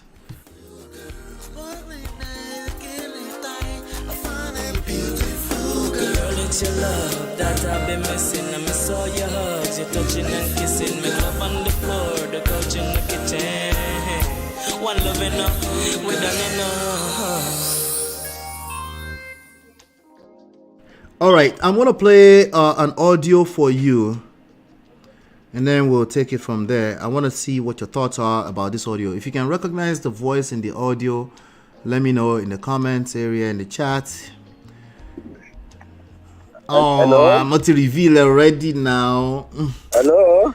But let's just play the audio. Who's calling the private number? Hello? Okay, yes, I was on the line. You said you are, try to pick up the line. How are you? I'm doing fine. I want to know who I'm talking to. Well, I'm not calling from Zimbabwe. I'm calling from outside Zimbabwe. Okay? Where are you calling from? Okay, you will know that, and you would like to hear this point. This is the Nigerian preacher TV Joshua. This is the Nigerian preacher TV Joshua. I'm doing okay, but I don't feel comfortable talking to you at least I don't know your name. You'll be very, very happy when I mention my name. You'll be very happy, but initially I will not mention my name. But let's talk.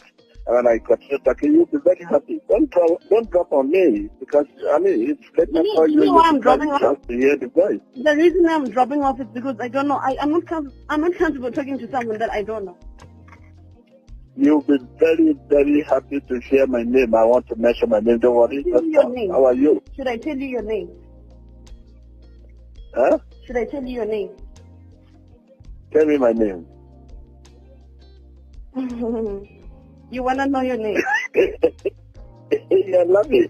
No, I'm not saying that. You know my name. So tell me my name. Okay. Okay. Tell me your story. My son mentioned a few things concerning you, and I said I will personally call you. Okay? You should know my son I'm talking about. You should know my son. I'm talking to you. From Nigeria. Okay? You know my son in your country. Prophet Magai, yeah, I do. Okay, you know his father, spiritual father. Yeah, I know. Okay, thank you. How are you? I'm doing okay. I want to invite you to Nigeria. What's there for me? I will pay your ticket. I will do everything for you to come and see me. Okay? No. Salvation is very important. What's so there for me in Nigeria that I should come and see you? What's there in Nigeria that I should come and see you? You say what? I'm asking you what's there for me in Nigeria. Like you think I should come there for what? I say you come. Only you are invited. I'm not just want to meet only you, not only with you. I will not invite him. I just want to see you. So we talk, okay? Are we not fighting already? Are we not fighting already? You say what? Are we not fighting already? Don't worry. I will pay your flight tickets. It's not about anything. Just don't come. You say you know my name. I don't need to mention my name again. Okay? No, you just have to tell me your name. What if it's not you? What if it's not you? Huh? What if it's not you? The I person can't hear what you're saying. I'm saying, what if it's not you, the person I think I'm talking to? You still not know my name.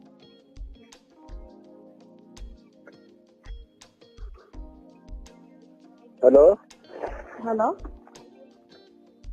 Okay, I will arrange for your ticket. So I will send my number so that I will ask them to buy you ticket, okay? I will You're ask them not to buy saying you anything. ticket. You refused with your name, and now you're telling me that you want me there in Nigeria. What? You saw what? I'm saying you refused with your name, and then you're saying that you want to buy me. You're saying that you want to buy me a ticket to come to Nigeria to see who? But you say you know who is talking to you. You know, don't pretend. You know. You are lucky. Your name. You are lucky. You are lucky. You know. I will not mention that name. The name is too big. Don't worry. Oh, your name is too big. The Nigeria has no other spiritual father in Nigeria than the person you know. Okay? And often you watch Emmanuel TV and you listen to the voice. What else again? If I say Emmanuel TV, what else again? What name do you want to hear? Prophet Emmanuel. Like okay, Joshua. Prophet TB Joshua. Yes, thank you. Yes, thank you. What's going on?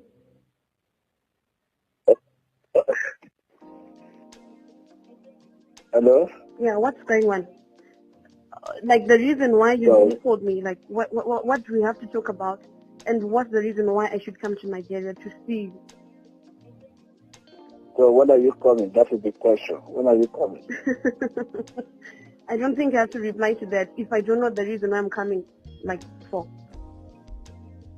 So I will make sure I will get you tickets so that you can come. I will arrange someone to meet you to get you tickets to come to Nigeria. Okay? So maybe when she meets you, we can discuss when you'll be coming. But very soon, because I will soon be travel. So very soon. Okay? Awesome. Thank you, Auntie. Thank you. Okay, it was TB Joshua. Thank you. So the person will be meeting you to discuss how to get your ticket. Okay? Okay. Are you happy now? I'm not really happy because there are things that's going on. It's strange to receive calls from you while he's there at the same time. Even if he's there, he doesn't even call, but you are calling. You want to see me, he doesn't want to see me. Okay, thank you for being happy to hear my call. Okay, tell me if you're happy. Just tell me a word. If you're happy to hear a word from a man. Do you think I'm happy? You say what? Do you think I'm happy? Okay, tell me if you're happy. So I can't wait to see you, okay? Someone will come to you to get your ticket, okay? Okay. Thank you very much for taking my call. You're welcome. Thank you. I gotta see. All right, so I'm gonna play this second video, second audio in a second, but this comment from Mo Fresh is quite interesting because I actually heard this audio more than a year ago, personally too. Probably going on 3 years. You know, I've heard this audio before too, and it was named after TB Joshua, Prophet TB Joshua, just at that time as well. It was a leaked audio at that time. I forgot. I don't know if it's Sahara Reporters or some other platform like that released it. That, you know, he was trying to. This is a person that had been a victim, but the person is trying to speak up but allegedly this person is trying to speak up, and he was trying to bribe this person. This person had already been in Nigeria before, but the tone doesn't also say that. It also sounds like he's trying to bring this person in for the first time, but this person knew another person who was her spiritual father. The spiritual father thing. This spiritual father thing. But listen, it just sounds like an aristo trying to pick up a girl. Of course, it sounds like a pastor. There are many pastors that are aristos. Don't get it twisted. Love is a beautiful thing. Shout out to the bunch. But but but I've heard this audio from from more than a year ago, potentially around 3 years ago or so. And this audio was also tagged on to the name of TB Joshua at the time. But I've been said it doesn't sound TB Joshua doesn't sound this fluent. This person that I just spoke to, that I just heard, does not sound fluent. So I mean, I guess depends on how you're seeing it. Owaye he sounds like a prey. This man, I don't know if he's emo, allegedly no, but somebody else on another stream that was happening just before we got on the show, they were playing this audio. This person said he's been an investigative journalist. He actually claimed the rights to this audio, that he was the one who was investigating him when this audio came out. Okay, so this was him. This was part of this person's work. The same person also claimed the right to what's his name? Ubat. This person I'm about to play his audio. Ubat Angel, something like that. Let me show you his picture so you can know who we're talking about, right? Ubat Angel is another pastor in Africa that is going viral everywhere. He's going viral everywhere. Let me show you. You guys might know who we're talking about. Young man, maybe between his 30s and his 40s, but he's very, very popular in Africa. You guys know who Ubat Angel is? This guy right here. Let me see if I can share that really quickly. This guy right here. You guys know what this is? All right, but apparently he was defending TB Joshua as well, which again, if you truly believe that, you believe TB Joshua, there's nothing wrong with that. But that's belief, that's not investigation, and that's not a good way to answer the allegation. Sometimes you just shut up if you don't know what you're defending, But yes, that's Ubat Angel, and that's the person about to play the audio for you right now, and then we'll take it from there. Let's see. I'm gonna play the audio. People that are accusing me in Britain. Okay, let's just be real, right? You are there, I'm here. If somebody's looking for girlfriends for somebody, as they claim, what crime is it? What crime is that? You say moral failure is not a crime. I'm dealing with the law here. Moral failure is not a crime. So he said moral failure is not a crime. That is a fact, but that's not the issue. Imagine a pastor, a prophet saying moral failure is not a crime. I just want you to process that, Like, I'm not asking pastors and prophets to be morally upright all the time, but them saying it out loud is another level entirely. Well, out loud, it is out loud if you're on a phone. If you're on a phone, you're having a conversation with the person on the phone, you have no idea if they're recording on the other end. That is weird. Anyway, let's continue. So, you see, and remember, I come from Masingo. We always say this, don't cry more than the bereaved. All right? I don't know if you're hearing me. Yeah, don't cry more than the bereaved. If your sister that talks to my wife, if the husband dies and you go to the funeral and you see another woman coming and crying more than your sister, you have the right to ask, why are you crying more than my sister? Did you know this guy who is dead? You see, you can't. It's talking about you activist people. He's saying, why do you think you have the right to cry more than my wife? That is a hell of a question. Don't you think? Right? Let's continue. Cry more than my wife.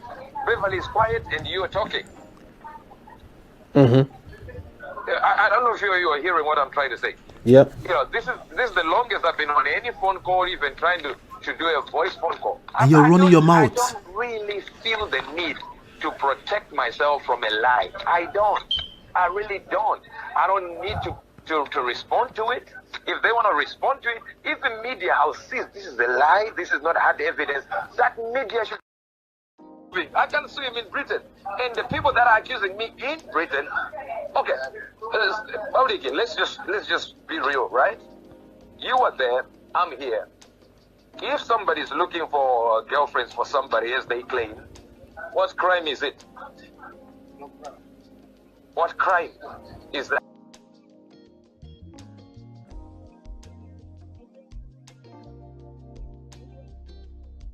When you say what crime is it, you're basically admitting that you did whatever they're accusing you of. Your only argument now is that it is not a crime. But you're admitting that whatever it is they're talking about, I don't know what it was. Maybe he cheated. I think somebody said Al Jazeera actually outed him as a corrupt, bribe collecting fake miracles doing charlatan. Last year, he was working for the president. See? So whatever it is they were accusing you of, you're basically saying that you agree that you did it, but you're also saying it is not a crime. Catch me if you can, right? Or more, this life, Africans. You see, moral failure is not a crime. He I'm repeated dealing it. with the law here. Moral failure is not a crime. It's not dealing with your religion. He's saying, I'm dealing with the law. There you have it. Okay. Allegedly, that's Hubert Angel. Okay. Let's continue. So you see, and remember, I come from Masingo. We always say this, don't cry more than the bereaved. All right? Cry more than the bereaved. Yeah, don't cry more than the bereaved. If your sister that not the football match. Not football match. And you go to the funeral and you see I need to go check out that video. Woman coming and crying more than your sister. You have the right to ask, why are you crying more than my sister? Did you know this guy who is dead? You see, you can't cry more than my wife. Beverly is quiet and you are talking. Mm-hmm. I don't know. You know why that person kept saying They're basically like, yeah, keep admitting to. The reason why they're doing this is because they know they can't really sue you from a criminal law standpoint or civil law, but they kind of need you to admit to these moral failures. Are you paying attention? Spiritual daughters, are you paying attention? I'm sure you are hearing what I'm trying to say. Yep. This is the longest I've been on any phone call, even trying to do a voice phone call. I don't really feel the need to protect myself from a lie. I don't. I really don't. It doesn't feel the need to protect himself so quickly here. From a moral lie. This is the guy right here. This is the guy who did the investigation. But I took that screenshot. I was like, you know what? I have to play this. But it's interesting. Again, I don't have any proof of anything here. We're just creating content. We're extracting lessons, right? I don't have any proof of anything. I don't. I just want you to make up your own mind and what you think is going on. All right. So with that being said, there's a question that we have that we're going to ask, that we're going to try to see if we can answer on this video. I think Synagogue Church of God or Church of All Nations, Squan. Okay, have you ever noticed that Squan does not have the name God in it? Synagogue Church of All Nations. It just has church in it. Anyway, I'm not saying anything about that, but anyway, they released a video from their archives, apparently proving that Ajoke is not Joshua's daughter. The keyword phrase here is Joshua's daughter. It's kind of related to what we were saying about Mohbad earlier on, but I want you to watch this video and then we'll take it from there. We are reacting to the video within the fair use guidelines. So let's just I'm gonna make it. I put it on fast, because this it says 27 minutes. I'm not sure if I can get through all that, but let me just put it on 1.5 speed and see if we can. But I'll put it on 1 first and then I'll increase it later on because I want Brother Ben to hear his voice. with his face on it, if this sound fluent enough or even close to the audio you heard earlier on. You know, I don't have a say on it. I just want you to listen to it, you know, and then we'll take it from there. Let's go for it. I think I will begin to introduce the Ajoke here to you. Ajoke, stand up. So that you can come together, see what you can do, your prayer, and help, okay? With little way. Before now, I thought it's a thing that I can call her in the office, and but I think there's need.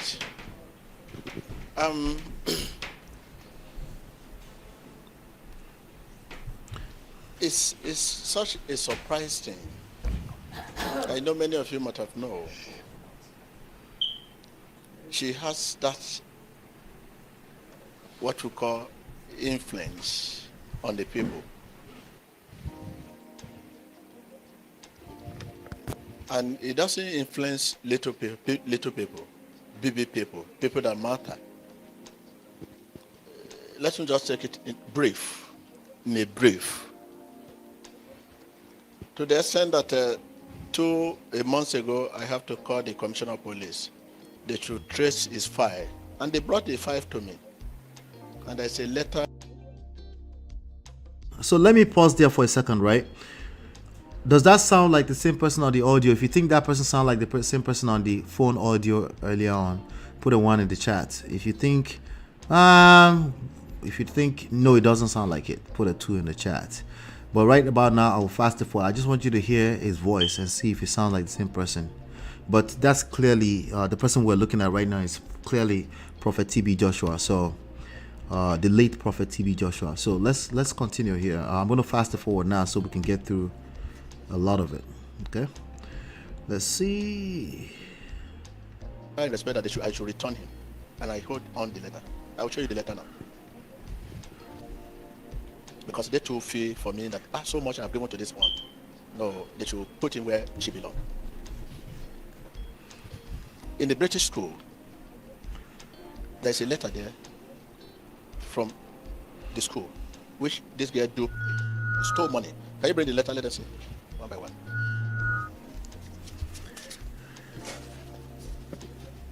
Come on. Open the letter one by one. Look for the letter.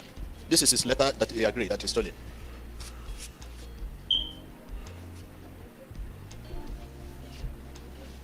Okay.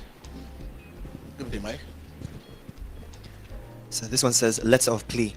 I, Ajoke Joshua, is hereby admitting that I stole the sum of 41,000 CFA francs from... This was a very criminal act, and also something that should have never been done at all in the first place. I was tempted by the money, and I do not have any idea of what prompted me to do this. I am so sorry, and I promise that in my whole entire life, this will never happen again. Please do not suspend me. I am sincerely sorry. Ajoke, God's will, Joshua. Let's more that letter there. Apart from that, you come on. Now this video, let me see here. Make sure I'm not muted. Okay, good. This video is designed. It's a video. They called it exclusive video evidence that Ajoke is not TB Joshua's daughter. The name on that document says Joshua. Okay, I want you to pay attention to that. Okay.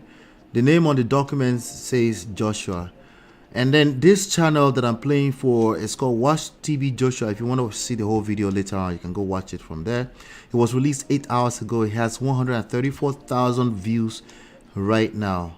Okay. And you could look in the comments. You could tell that these are all people that are supporters of TB Joshua. You see things like the truth have been defeating lies, and the truth will always defeat lies. Thank you, Jesus. Your name reign forever with purity. Another person says, thank you, Jesus. Nothing can separate me from the love of God. TB Joshua is a real man of God. We love you, Prophet TB Joshua, a man who was led by the Holy Spirit. Everything was transparent and well documented. I never for once doubted the man of God. So you see a lot of displaced people. In addition to that, the Daddy Gio of the church that I actually attend, Baba Biara, actually said something similar. You know, there's a video I saw earlier of him saying This is a real man of God too. All right. So just so you know, that's the church that I attend. You know, so we don't take sides here. We're just trying to see something. Let's just see something. You know. Let me continue here. Right. So they read that letter. That girl wrote a letter and said she doesn't want to steal anymore. She's admitting to stealing from the school of British school. Blah blah blah. But the name is signed Ajoke Godwill Joshua. All right, so but this is a video that's supposed to prove that Ajoke is not TB Joshua's daughter. Let's continue. This one says, Ajoke Godswill Joshua. Dear school board, this is Ajoke Godswill Joshua writing to you again. I just want to say that I'm sorry in sincerity and humility of mind. Please find a place in your heart to forgive me. I would like to plead my case to be treated calmly. I would please like my case to be treated calmly, although I know that I pulled myself into this drowning mud. Kindly forgive me and do not let my parents know about this. It's a different one. This says, to Prophet TB Joshua, the synagogue, Lagos. We wish to bring to your notice formally this incident. All right, so there's a letter here, and the other letter he just finished writing said, please kindly forgive me and do not let my parents know. The question you should have at the back of your heart right now is that who are the parents? Right? Please kindly forgive me. Remember this video that was released that a bunch of people are celebrating right now on the internet. About 130,000 people have watched this video. Remember that a bunch of them they are happy that this is finally proof that this girl is not TB Joshua's daughter. This has a lot to do with our culture. This has a lot to do with everything we were saying earlier on. Okay, the parent, this, I guess this British school, I guess they're addressing it to, I don't know if that's the parent, Prophet TB Joshua, but please do not let my parents know.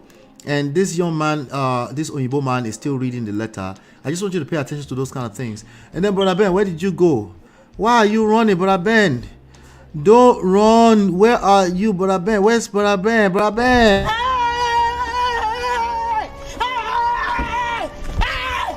Why are you running? Why are you running? They have answered you in the chat, Brother Ben. I didn't get your answer, Brother Ben. They said one, they believe it's the same voice. It's just a belief. We don't know if it's the same voice. Just a belief. It's okay. But Ben, come on, put your 2 here. Make I see your 2. I beg you. Put your 2 fast. Anyway, let's continue the video. Of theft perpetrated by Ajoke Godswill Joshua here in school. The school management has dealt with it by giving her a suspension and consequently her being put in isolation. It is a 3 school days suspension and she is allowed no visitors except her house parents or form tutor who will give her some classwork to do. We wish to assure you of our desire to keep her in school and to help her in various ways to reform and change her for the better. We are of the opinion that taking her out of the school to another place could rather compound the situation and allow this habit to go on. But being in one place, getting the needed help from counselors, both spiritual and temporal, would be a great extent about the needed results. We acknowledge the fear you have of your name being tarnished, but this we assure you once again, it is being cautioned and we would not allow it to spill over. We've spoken to your delegation and given them a copy of the letter of plea, as well as the statement of acceptance of wrongdoing written by her, which clearly indicates her being sorrowful for the situation she has created and her remorse for it. We will continue to support you in every way possible and be grateful for vice versa. God bless you. Gareth Jones on behalf of the academic team. Listen to that. Let's slow it down so we can hear Baba's voice a little bit. Everybody's saying one. Listen to that.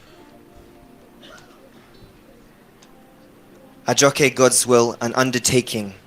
This undertaking is to soberly express my grief concerning That the is recent... the second undertaking in the same school.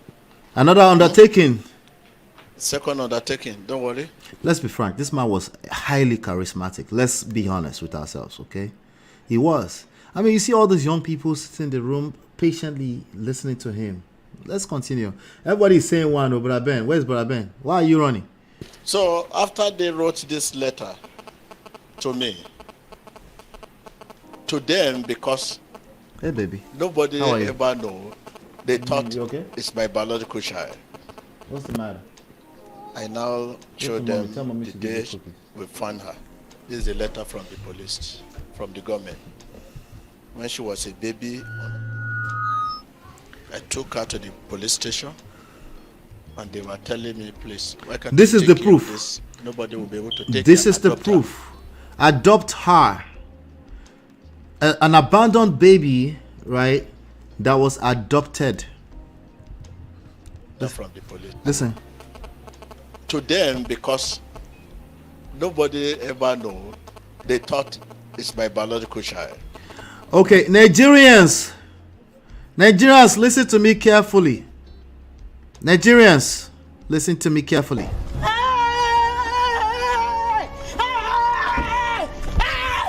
Why are you running? Why are you running? Nigerian Christians, listen to me carefully. Listen to me. Your adopted son or daughter is your daughter, especially if they bear your name, your last name. Especially, I'm not talking about TB Joshua now. I'm talking about all the followers that are pulling out these proofs, okay?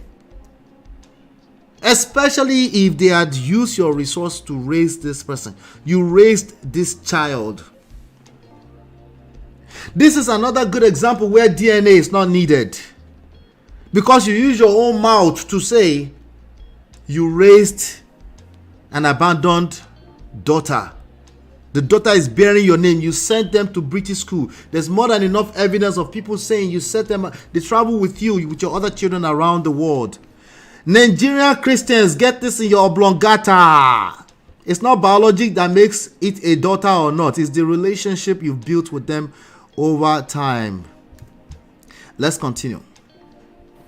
I now show them the day we found her. This is a letter from the police, from the government. When she was a baby, I took her to the police station and they were telling me, please, why can't you take care of this? Nobody will be able to take care, adopt her. And I find this little, let her live with us. This is a good point you just made, Marriott. It's public humiliation. Is part of what they use in a cult-like type organization. The more you talk and you try to defend this, you're going to continue to throw the legacy of this Baba under the bus. It's going to get worse and worse if you don't just leave it alone and just shut up. Leave it alone, jelly. If you like his legacy the way it is, it's tarnished small, a lot, but just stop making it worse. All of this is mindset issues. Mindset issues. Because basically this video is another proof that they do things like public humiliation to his own daughter. We don't care if it's biological or not. It's only you that care. The rest of the world, the reality of the world does not care if it's biological or not. They just don't. Why? How do I know? Because they don't really ask until the question comes up. Until the person himself is asking that question. They have doubts. There's issues with the relationships. With that relationship, that's why people ask for DNA test. And that's the only time it's valid, when there are issues with the relationship. If there's no issue in the relationship between the people who created the baby, it's a non-issue. Let's continue. They're throwing his legacy under the bus. They're not helping it. And the video, when she was a baby, the very day, was recorded. Fanny, tell them what the teacher said. Maybe you follow them to school? Yes, sir. Okay, when you people show them the document? Yes, sir. The whole board of teachers were there, and we played the video for them out. So they were very surprised because they said to themselves that how can the blood of man of God can be doing such thing in the school? That is a stupid thing for them to say. Blood bitibawo. How can the blood? That sounds like if it's a British school for real, it's made up.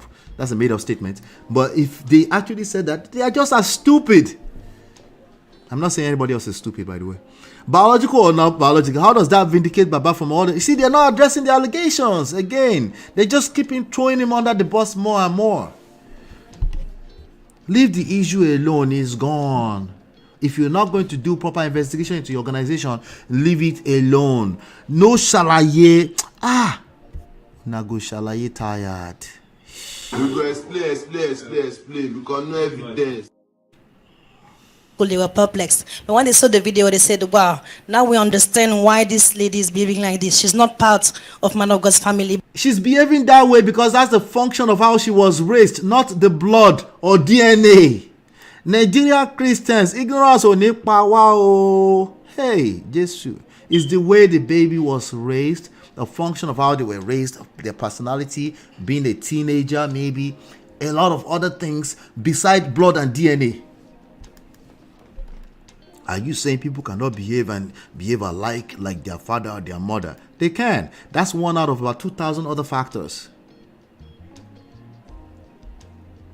This is not about TB Joshua, it's about you. This is a mindset issue. So now they're showing us a document of extract from some, I'm going to mute that, I don't know what kind of music that is. Details of entry. Abandoned child. Okay, I believe that this baby was abandoned and was adopted by TB Joshua. That's his daughter. You get it? That means that's his daughter. Let's pretend that I believe that the baby was abandoned and adopted by him, is now bearing his name. That is the meaning of daughter. And then you see all of these people, see now they're showing videos of the baby. The day Ajoke God's will was found. Now they are now actively trying to remove Joshua from the name. Her last name is Joshua.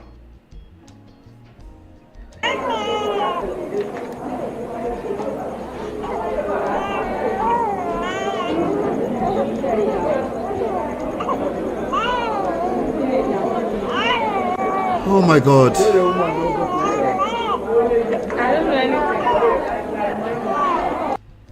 It's terrible, man. So now they are now showcasing that, okay, oh, this is my daughter that I disowned. That's all you're doing. He disowned his daughter. That's all you're doing. You're not helping matters. Your sentiment is not reality. The world is moving in a certain type of direction, and if you don't move in that direction, you'll be left behind. You will throw yourself under the bus more. Not TB Joshua, because it's gone. You, that mindset will be translated to the other aspect of your life. Oh, my own child will never act that way. Your child is acting that way because you're a bad parent. Because that statement is enough to indicate that you're a bad parent. If you say things like, my child, did I give birth to this child and you are behaving this way? If you are reacting to your children that way, it is no wonder they continue to act that way. Because you think it's about blood and DNA. It's how you raise that child. That's 99% of the factors that turns out to be what you raised as a child. Remember, we covered the Ifeanyi story here, right? This is also all about parenting. If you point finger at that baby, you're pointing fingers at yourself.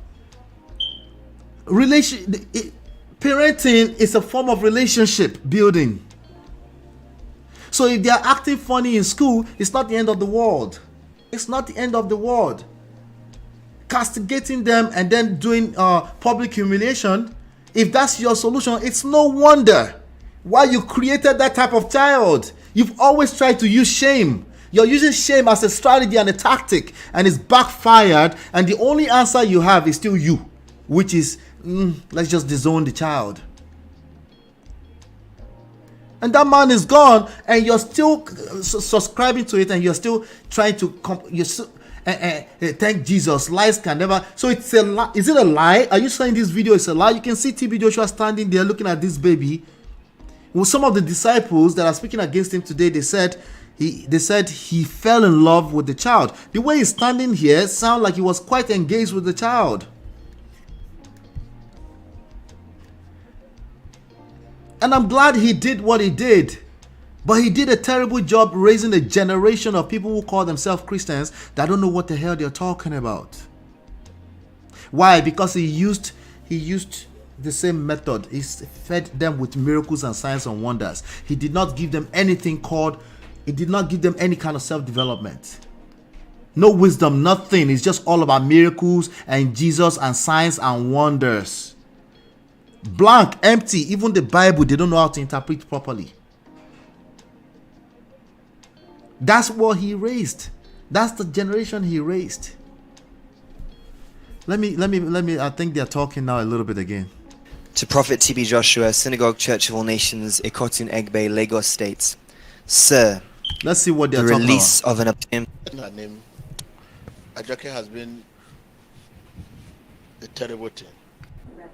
Since over 1 year now, Ajoke has been a terrible thing. 3 weeks now, they want to take her back to the orphanage home. But they have taken her name, the photocopy of document they have taken. That's manipulation. They can't take her back to the orphanage home after you've adopted her and she's almost a grown, full-blown woman. That's manipulation. And it's only a certain types of people that will fall for that. What do you mean take her back to the orphanage home? It's your child. Jesus Christ. Who is Chibuzo? I don't know who that person is. I'm not really following as close as some of you guys, by the way. Rena, how you doing? They are targeting this young woman who is trying to find her way in life.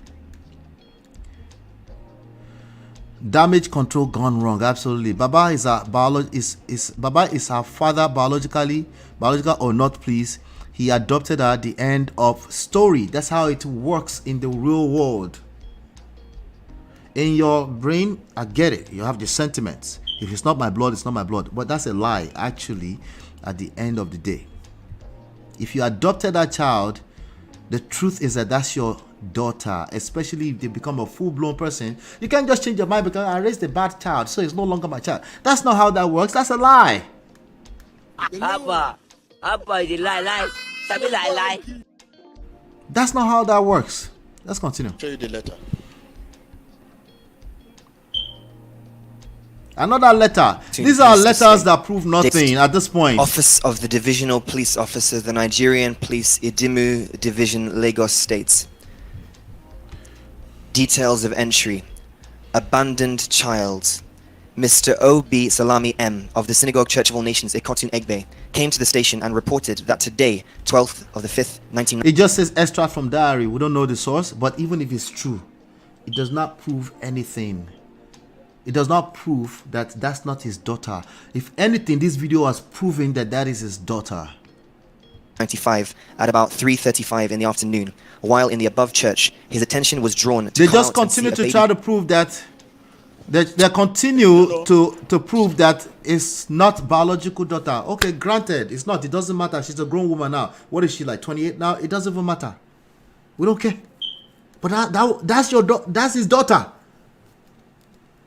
And there was nowhere in that BBC documentary, correct me if I'm wrong, where they said a biological daughter. They might have questioned it, but they didn't make a declaration that's his biological daughter. They said that's his daughter because that's her name. Ajoke Joshua. With evidence from the man's mouth that that's his daughter. Now, how's that? For too much shalaye? If not, Ajoke is a blessing to my life. Why? If not because I met this lady, I would have adopted 1 million of them. Very. They will never be grateful to whatever you... He's saying adopted children will never be grateful to whatever you do for them. Do you know what happened now? She was a baby when you adopted her. What kind of gratitude are you looking for exactly? I'm not sure. That you raised her? That you chose to not leave her in the orphanage home? It's now destroying the disciple here. You know what's the name of this boy? She's destroying disciples in the house. You know what that means, right? Loise called me from Ghana that he has to be... I'm going to fast forward a little bit. Decided to go, sir. He was worried to go because Ajoke has destroyed him. He wanted, there's a young man that wanted to leave as a disciple. But Ajoke destroyed the person. Ajoke had a crush on the young man. That's how she destroyed him. And now the young man left. And now they're going to put that young man on the phone. And that one too is saying, oh, you know, I'm going to play for you. He cannot say no to Ajoke. He doesn't know. Show them the diary. He cannot say no to Ajoke. Ajoke has that thing. She also sent a text message to Loisin saying that she wants to marry him. She cannot sleep without him. She wants to have an affection. She always wants to have a romance with him. She wants to kiss him. That no matter what daddy says, he's ready to die for the boy. The boy has left now. Can you call the boy on the phone and let them put it in the boy has left now. Listen to the boy. Hello? Hello? Hello? Is that Loisin? Lawson. I want you to I'm going to fast forward. Okay, read. What's there? What is in the paper there? Tomorrow is Loisin's birthday, and trust me, I miss him a lot. My heart feels so sore, and I can't even sleep. I can't think straight. This feeling is really different. He is someone whose presence determines happiness to me. When I talk of presence, I mean relationship. Okay, sorry. So she had a crush on the boy. That's how she destroyed the boy? That's what y'all call destroying the boy? Is that what it is? Just tell me yes, yes, yes. I know how they feel because I was grown up in churches like that. Well, but they always end up impregnating each other anyway. So, but let's leave that to side, you know. But these are the issues. So this is the whole book about Loisy. Look, the whole book. You know Loisy? So she had a, what they call this kind of book. You know, little books, diaries, journals that young girls, teenage girls might keep to talk about how they have crush on people. You see something like that, what you should have is a conversation with your baby girl. Because now they're becoming an adult. That's what that means. But of course, if you end up in a TB Joshua camp somewhere, you're destroying the boy. Because it's not really your blood anyway. Your blood will never behave that way. Ha. Oloma de Kusuru. Hey, Jesus Christ. Oh, it's crazy, crazy, crazy, crazy. This is what you are dealing with a backward mindset. I'm not even going to blame TB Joshua for that. I'm going to blame you if you're supporting TB Joshua right now for that. Okay? See, mindset. How do you think this type of mindset affects adopted children, people? Makes them feel as if they don't belong when you say things like they will never appreciate. Steve Jobs was adopted.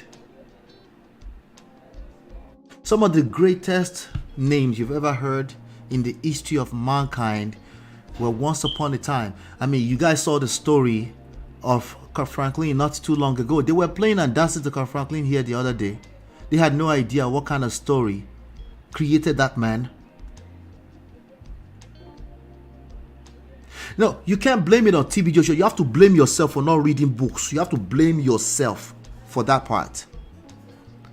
Makes them feel as if they don't belong. The same type of placeholder, like some type of placeholder or decoration, disgusting mindset. Toby said, I remember a video you played where Bisola said a woman came years later to ask about the child and claimed the baby was made with the prophet. Yeah, that's what I said. I was going to get there. Thanks for reminding me.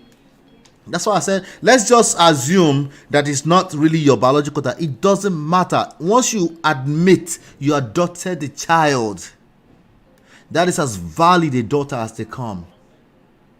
It's a backward. I understand our parents might think something else, but that's your fault if you live in 2024 and you don't understand that that is a wrong mindset. That is your fault.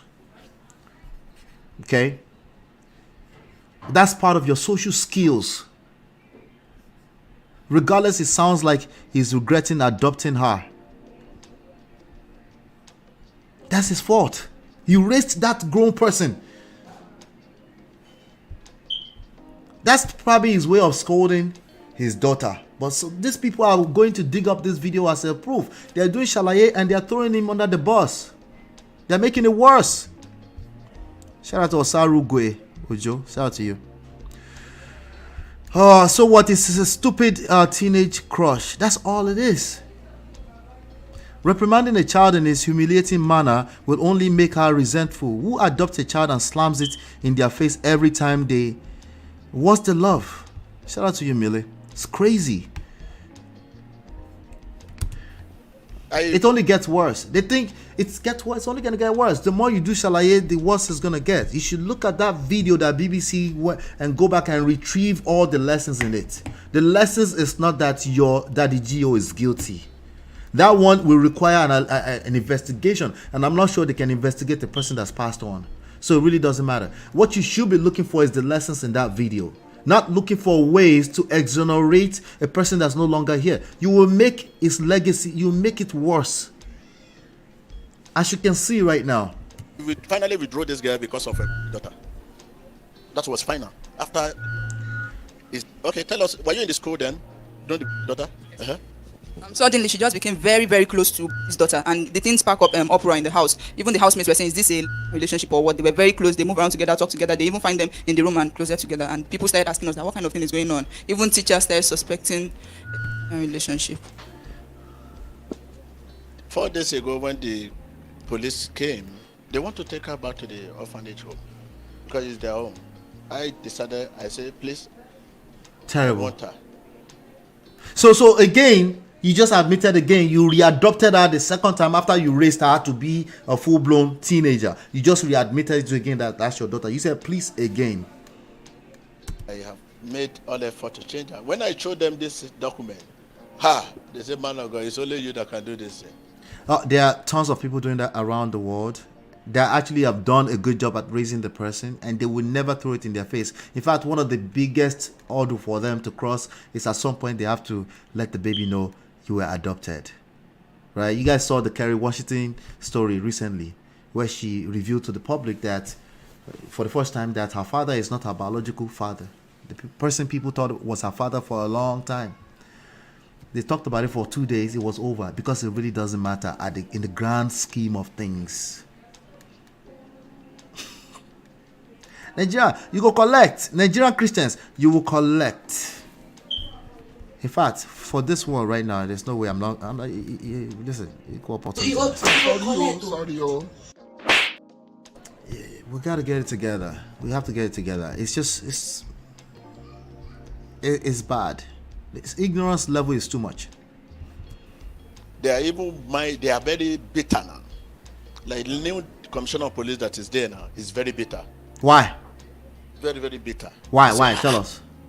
He said he wants our own daughter to go to the British school. He could not afford it. They are the same now.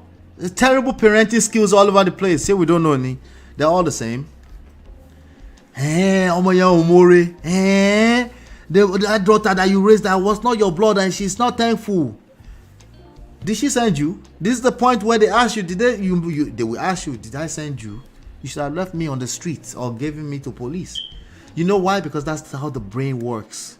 You're not going to throw that at an adopted child all the time. At some point, they'll push back. They'll be like, well, if you pick me up, you pick me up. That's why she doesn't know her mother. If she doesn't know her mother, and imagine how she was treated as a second-class citizen in that family for so long. What do you expect? What do you expect in terms of behavior from a teenager that always felt like a second-class citizen? Do you think this is the first time he's saying this kind of thing? We're talking about parenting now. That's what we're talking about. If you adopt a child and they start to feel like second-class citizen, they end up being the disciple. The rest of the children are living in the house with Mama Evelyn. What are your expectations? Your expectations are off. They're unrealistic. Because I guarantee you it's not the first time he's saying this. I would bet my monthly livelihood on it. They're going to dig out another video of doing the same thing just to prove that Ajoke is not legitimate, and they will continue to throw the Baba Gio who has passed on under the bus, his legacy. When I now say 3 times I pay money and the money waste, he say, wow, I should release her, let her go there. Go there. So this is the letter of release. I decided to keep the letter with me, and I showed her. She was crying. But suddenly now, last week, of recent, what used to happen in the female room, the stealing money. Anu, I think he confessed is Anu. He confessed. Yes, sir. That then she was going to a school here in Lagos, a very close school at Ikotun here. So she went to where my money was 20,000. And she took it to school. Within 2 days, the money was finished in school.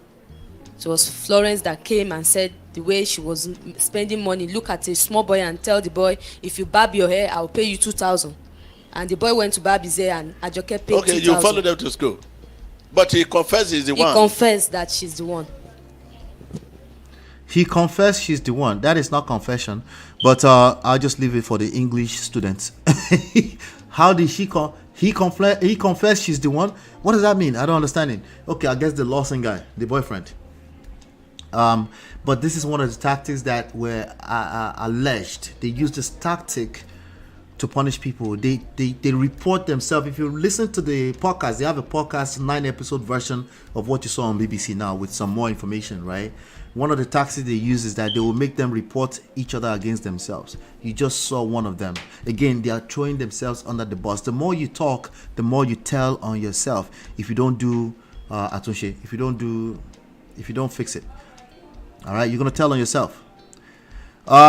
Disgrace and conquer. Yeah, divide, disgrace. That's his tactic exactly. He's actually humiliating her in front of everyone. Yep, that's what he does. That's what he's doing. That entire meeting is even wrong in every level. More fresh. Even if she did all this, is this how you effectively communicate with a child making wrong moves? What happened to a one-to-one conversation? If your children is stealing, if they're stealing their line, you want to be careful with anything that look like humiliation or humiliating them among themselves. You want to be careful with that. Okay. There are some times when that may be okay if there are not too many people and you're just using as a point to correct everybody, or you're like, for example, sometimes I'll just tell my two boys, I'll be like, listen, you need to support him. You need to support him. Like, both of you will get in trouble if that thing doesn't get fixed again. I might do that sometimes because I want them. I'll use that strategically sometimes to build the teamwork in them, that they need to support each other. But if it's something extreme like stealing or stuff like that, it's a conversation that you probably should have with a lot of patience, because there's a reason beyond they just want to be bad or because they're not your blood. That's just ridiculous. That's ridiculous. That's retarded. Excuse me. Excuse my French. That's just bad. That's ignorance. Oh Lord. Let me keep playing it. When we went with her to our friends, because she gave most of our friends are boys, she normally give them, she can just look and say, if you finish this thing, I'll give you 5,000. So we went to, there was one side at the Liasu side, we went to. You're right, she's not talking. They are very rich people. When we got there, they said that Ajoke kept money with them. So she steals money. Your namesake. In the house here. She just distributes it and keep it. So even though you search her bag, you will not get it. Now, Bolaji $300 is missing. And Bolaji. This is funny. Shifting the blame on DNA. That one is funny. That's funny. Sorry about the beefs. Let me mute. I'll play while we're fixing that. He said to me personally that Ajoke took her money. Now, immediately I say, wow. Just when was that? This week? Huh? This week, sir. You see, let me tell you a story. She came to me he came to the church with her husband. I saw a young man, young boy, follow them. When they were sitting down, I said, they said they are recording this as a proof that such a wise man, he recorded everything. Because of days like this, he recorded everything. You're now using it to throw his legacy under the bus. That's what I want you to pay attention to. You're now using to throw his whole legacy under the bus, because this video proves everything. Maybe it remains small, but this video gravitates more in the direction of everything that was alleged in the BBC documentary. I understand if you can't see it, but ask somebody, please. Ask somebody. If you can't see, it's going to come back and bite you in the butt. Okay? It's going to hide in a blind spot. It will come back and bite you in the butt. I know some of you will see this video. I know. Okay? Listen, I don't know if he did all those things, but this video has helped move more in the direction of proving that some of those allegations were actually true. Like isolating people, making them report on each other, public humiliation as a form of correction, right? Literally denouncing the child he adopted and then readopted her and then continue And then demonstrating what it looked like all her life. She's probably seen this all her life. Always felt like a second-class citizen in that family. Oh, but she has his name. She shouldn't feel that way. You're missing it. It's not about what she shouldn't feel. It's what she's precisely going to feel. Feelings, not the facts. Not the facts on paper, black and white. Feeling like she's a second-class citizen and she does not belong anywhere. Because after all, the parents are, with action, disowning her. They've been disowning her for a long time. What is a parent? Not biological parents. Get that in your brain. Hit it. What is a parent? What is a daughter? What is a son? You can't just say son and daughter only when it's convenient and it fits your narrative of, oh, that's my spiritual daughter. You have spiritual daughters, don't you have that? And spiritual sons? Oh, you want to use it when it fits a narrative that makes you feel secure spiritually. But you forget that in the real world, there are daughters and sons all around the world like that they are not necessarily connected biologically. Especially if they sign paper with the police that I'm going to take care of this baby. No, he can't blame that on the police. They didn't push it on him. They could have taken the baby to the orphanage. How are you your son to see that? The Steve Jobs example that I gave, I actually think that he was actually raised as a foster child. Meaning, possibly nobody ever adopted him. The same Steve Jobs, Apple computers, iPhone, everything. Say, no, they should go and stay in the vehicle. And I said, oh, is that your son? He said,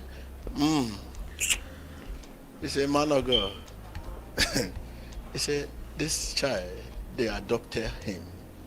They keep talking about the adopting when it's done properly. Usually, you have to force them to say. They will say it just to make things official, let the baby know that you're adopted, by the way, right? But they usually, hold on 1 second. It's not something they bring up every opportunity they get when you're enlightened. Why? Because that doesn't feel good, you know. She was actually raised, according to another report, she was actually raised with the other kids up to a certain point. I think when she started misbehaving at some point, they eventually pushed her to be one of the disciples. They said that in the BBC thing too, I think. And they thought they can be his name is Kunle.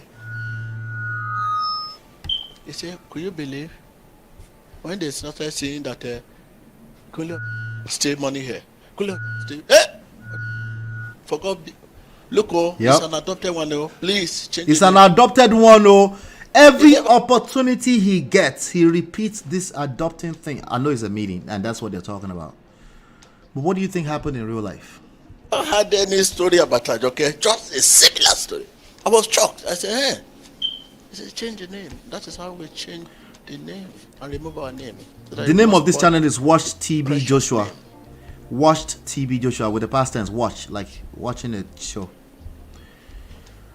So then she was. As a matter of fact, let me give them the credit they're due. Relate to my story. I said, oh, I have one little girl is in the British school now. Yeah?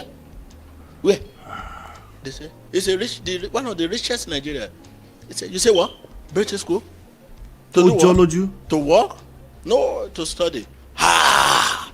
These people, you send her to British school. Another point, that if you're going to adopt a child and you know you're going to need all kind of accolades and gratification, how do you say that? Somebody appreciating you every stop along the way. If you know that you're obsessed with that, you want them to thank you every day, please don't adopt the child. Other people will do it. Some other people will actually do it. Okay? All right, so don't do it, because you'll end up hurting that child more so than anything. No, they can't appreciate if all they feel is that, like, they're not valid.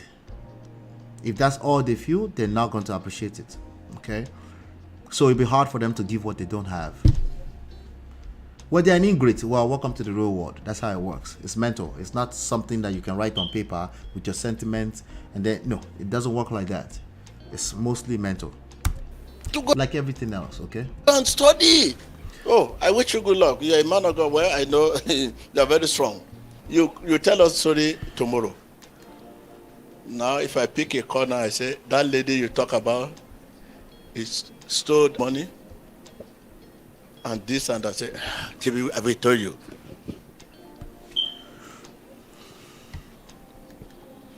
Huh?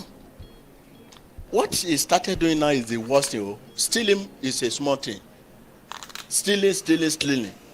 If you steal and you are not caught, you cost free, abi? But the one he now enter now, he has hooked that boy. The boy say he cannot come to Nigeria. The boy say he told her mom. The mom say, which at your age, an adopted child? Ha! So he can't. The boy cannot be with an adopted child. The mom said that. Okay. Let's just assume that's true. No wonder her son ended up at TB Joshua's camp. No wonder. And you, an adopted child? Hey, adopted child don't collect today. Imagine going to that level is the worst thing. So now, in case you just find that Ajoke is back to where he come from, that's why I have to introduce him to you. She's not going to go back there. The reality is that she will, even if you release her into the gates, she will just end up being homeless. She's talked about it on the BBC. She ended up being released into the street. She ended up being homeless, and then she was sleeping on the street. Go figure. Because she's no longer a child. What makes you think she will go back to the orphanage? She never knew the orphanage house. She was a baby when she was dropped off, and you adopted her and gave her your name. And she became your daughter from that day. Wow. That's already the document. I'm glad she's doing better. She was homeless and she was walking around the street. It makes sense that she will be released into the street and she will not have an idea where to go. Since she's been disowned by this man, and she probably doesn't she doesn't feel a sense of connection to the actual family. This with me, so that you will not begin to say, what happened? Where is Ajoke? No, this is the document with me. Is this one of the things that sound woke to you? Well, welcome to the real world. You can call it woke if you want, but welcome to the real world. In this real world, all of you want to jackpot, right? You want to jackpot. When you jackpot, those places where you jackpot to, this is how it works. When you adopt a child, that child is yours. Okay? There's a reason why the societies that work the way they work. It's because they've thought about these things deep enough. They say, okay, some things are sentiment, some things are like, okay, we're going to make it work for all of us. And then you still have your individuality. But hey, you also have the right to the consequences of the wrong mindset or backwards mindset. Nigeria is suffering today because we have a lot of politicians, leaders, clergymen who have backward mindsets. These are the most influential people in Nigeria. This is what they're teaching people. That's what they're teaching people. You have a lovely, so much heart. You can go to, orphanage home. You find him there, find her there. Whatever gift you give it to all of them, not only her. So this was probably the point where he was released to the street. Maybe, I don't know. That's Ajoke with her head down. Remember, this was all she knew too. Oh, she went to school, she became a bad girl, she stole money. Okay. That's bad behavior. Sure, absolutely. What are you going to do about that as a parent? That's the question. You as a parent, what are you going to do about that? Is the question that we're asking today. You're not wrong that that's bad behavior for stealing. So are you saying that it is not bad that she stole money? I never said that. I never said that. So are you saying it's not bad that she cheated, that she was trying to talk to boys at 16? I never said that either, even though I think that's normal teenage behavior. At some point, they will have crush, even sometimes on their teacher. Welcome to the real world. You never heard that before? It's the first time. You're so secluded from the real world. It's the first time you're hearing that teenage girls might have crushes on other boys. The question is that when these bad behaviors inevitably present themselves, as teenagers will act like teenagers sometimes, especially if they feel like they don't belong for a long time. What are you going to do about it? Are you going to carbon copy paste methods that have never worked? Because clearly this method did not work. This girl at this point looked like she was probably, 20, 21, 19, I don't know. Maybe 16, 17. If you're doing this at this age, it's only a matter that she went up in the streets anyway. She went up in the streets. Joseph, what do you want to say? Because I should know you. You have Joshua is going to throw her in the bus, under the bus more. Surprised because Joseph. Many people here, they only saw Ajoke when she's already a big girl. For those of us who have been long here and saw her as a baby, and the love that he showed to this lady. Baba, is that the same reason why you have the same afro as TB Joshua? You've been there for so long, you want to be like him, huh? Even the guy on the corner here is growing his own afro too. I'm just kidding. But they tend to do that. Have you seen some of the people that follow Chris Oyakilome? They tend to do that, palmy, like that. Ha! Jesus Christ. May God not allow us to be a slave to our own mindset, though. Hey, there's nothing wrong with looking up to people and want to be like them, I guess, to some extent, I guess. But you gotta be careful when it's religion, man. You gotta be careful, man. Because you'll be disconnected from the real world. But you'll be subject. Let me leave it alone. Man will show such love to his biological child. So much. He just repeated the same point all over again. So his biological child, just rub it in her face. She's not biological. No, that's not even enough.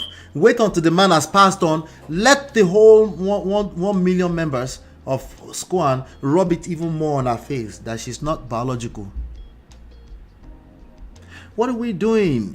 Which Christ are you following?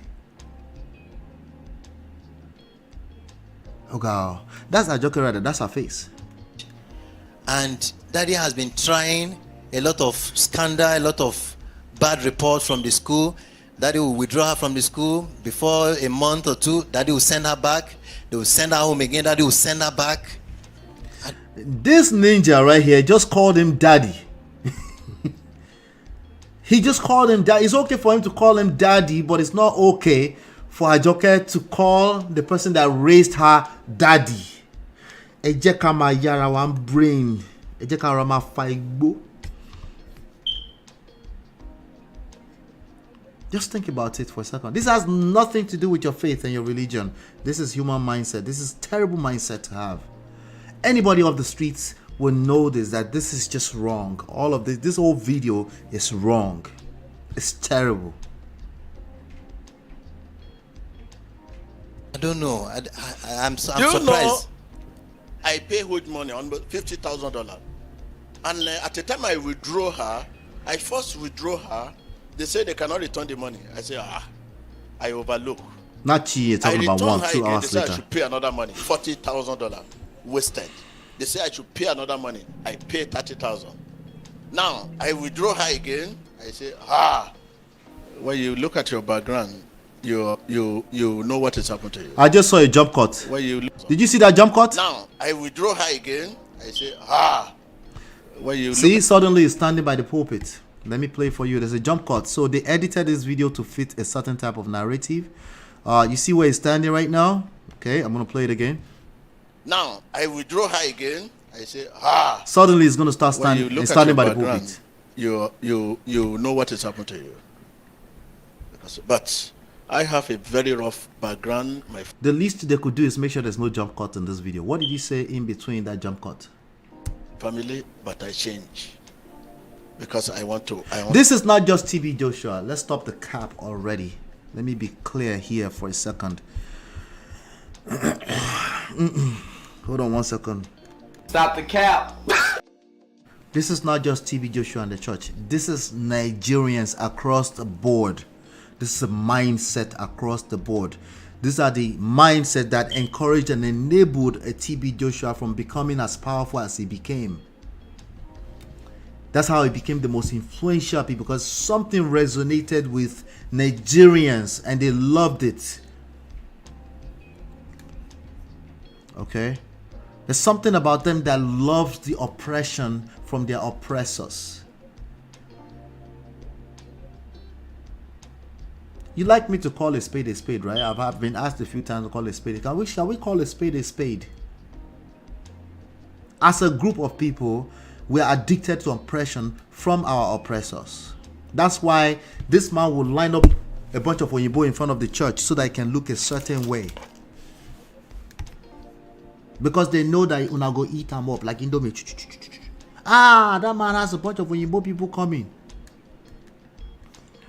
How to make it in life. Okay, it's all right. You may be seated. Thank you. Sit down. Sit down. Sit down. You're finished with the shame tactics. Well,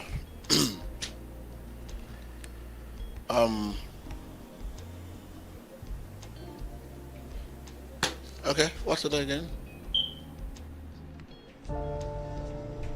So I wanted to give him a lot of passes because I understand people's faith are kind of attached to this, and I want to be sensitive about that. To a large extent, I wanted to do that, but this video did not help. This video did not help at all, you know. Thank you, Jesus. Doesn't the last name say Joshua? TB Joshua last name? People no get sense. So no way. She is watching from before. Jesus Christ. Nigerian so go. Anna, what's going on? Anna Bello. We have a long way to go. We have a long way to go. I'm catching up double speed. What a mental beatdown. They were literally roasting. They roast the nonsense out of her. They did. They roasted her. They're like, what do you mean roast? She was not roasted. Where's the fire? Nigerians, get it together. Okay, you need to catch up. Okay, I'm sorry. You need to catch up. By the way, there are people that know what roast is. And they were like, we know what roast is. We're not talking about... No. It's deeper than English language. The issue we're talking about is a mindset issue. Okay? It's deeper than English language. So, I have a question for you. I want to leave you with this. The proof. They gave us proof. Is Ajoke TB Joshua's daughter? If you think Ajoke is TB Joshua's daughter, put a 1 in the chat right now. If you think Ajoke is not TB Joshua's, put it in the chat or in the comment area. If you think Ajoke is not TB Joshua's daughter, put a 2 in the chat or in the comment area. But I'm gonna round up right there today because we're gonna continue. I see people saying 1 already. I don't know. I'll let you all decide that. I'm gonna leave you for the rest of it. If you think Ajoke is TB Joshua's daughter, put a 1 in the chat. If you think Ajoke is not TB Joshua's daughter, put a 2 in the chat. Based off of this video that they presented to us to watch. We just analyzed it. If you think she's not, put a 2 in the chat in the comment area. I'm guessing I might see 2 later on when it's on replay, but I would like to see it. I just want to see something,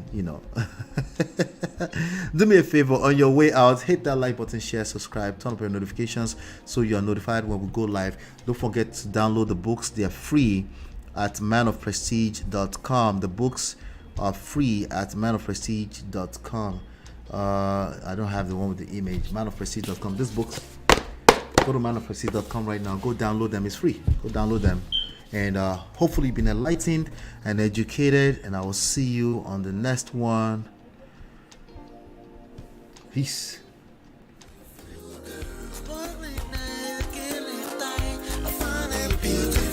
Girl, it's your love that I've been missing. I miss all your hugs, your touching and kissing. Make love on the floor, the couch in the kitchen. One loving up, we done enough.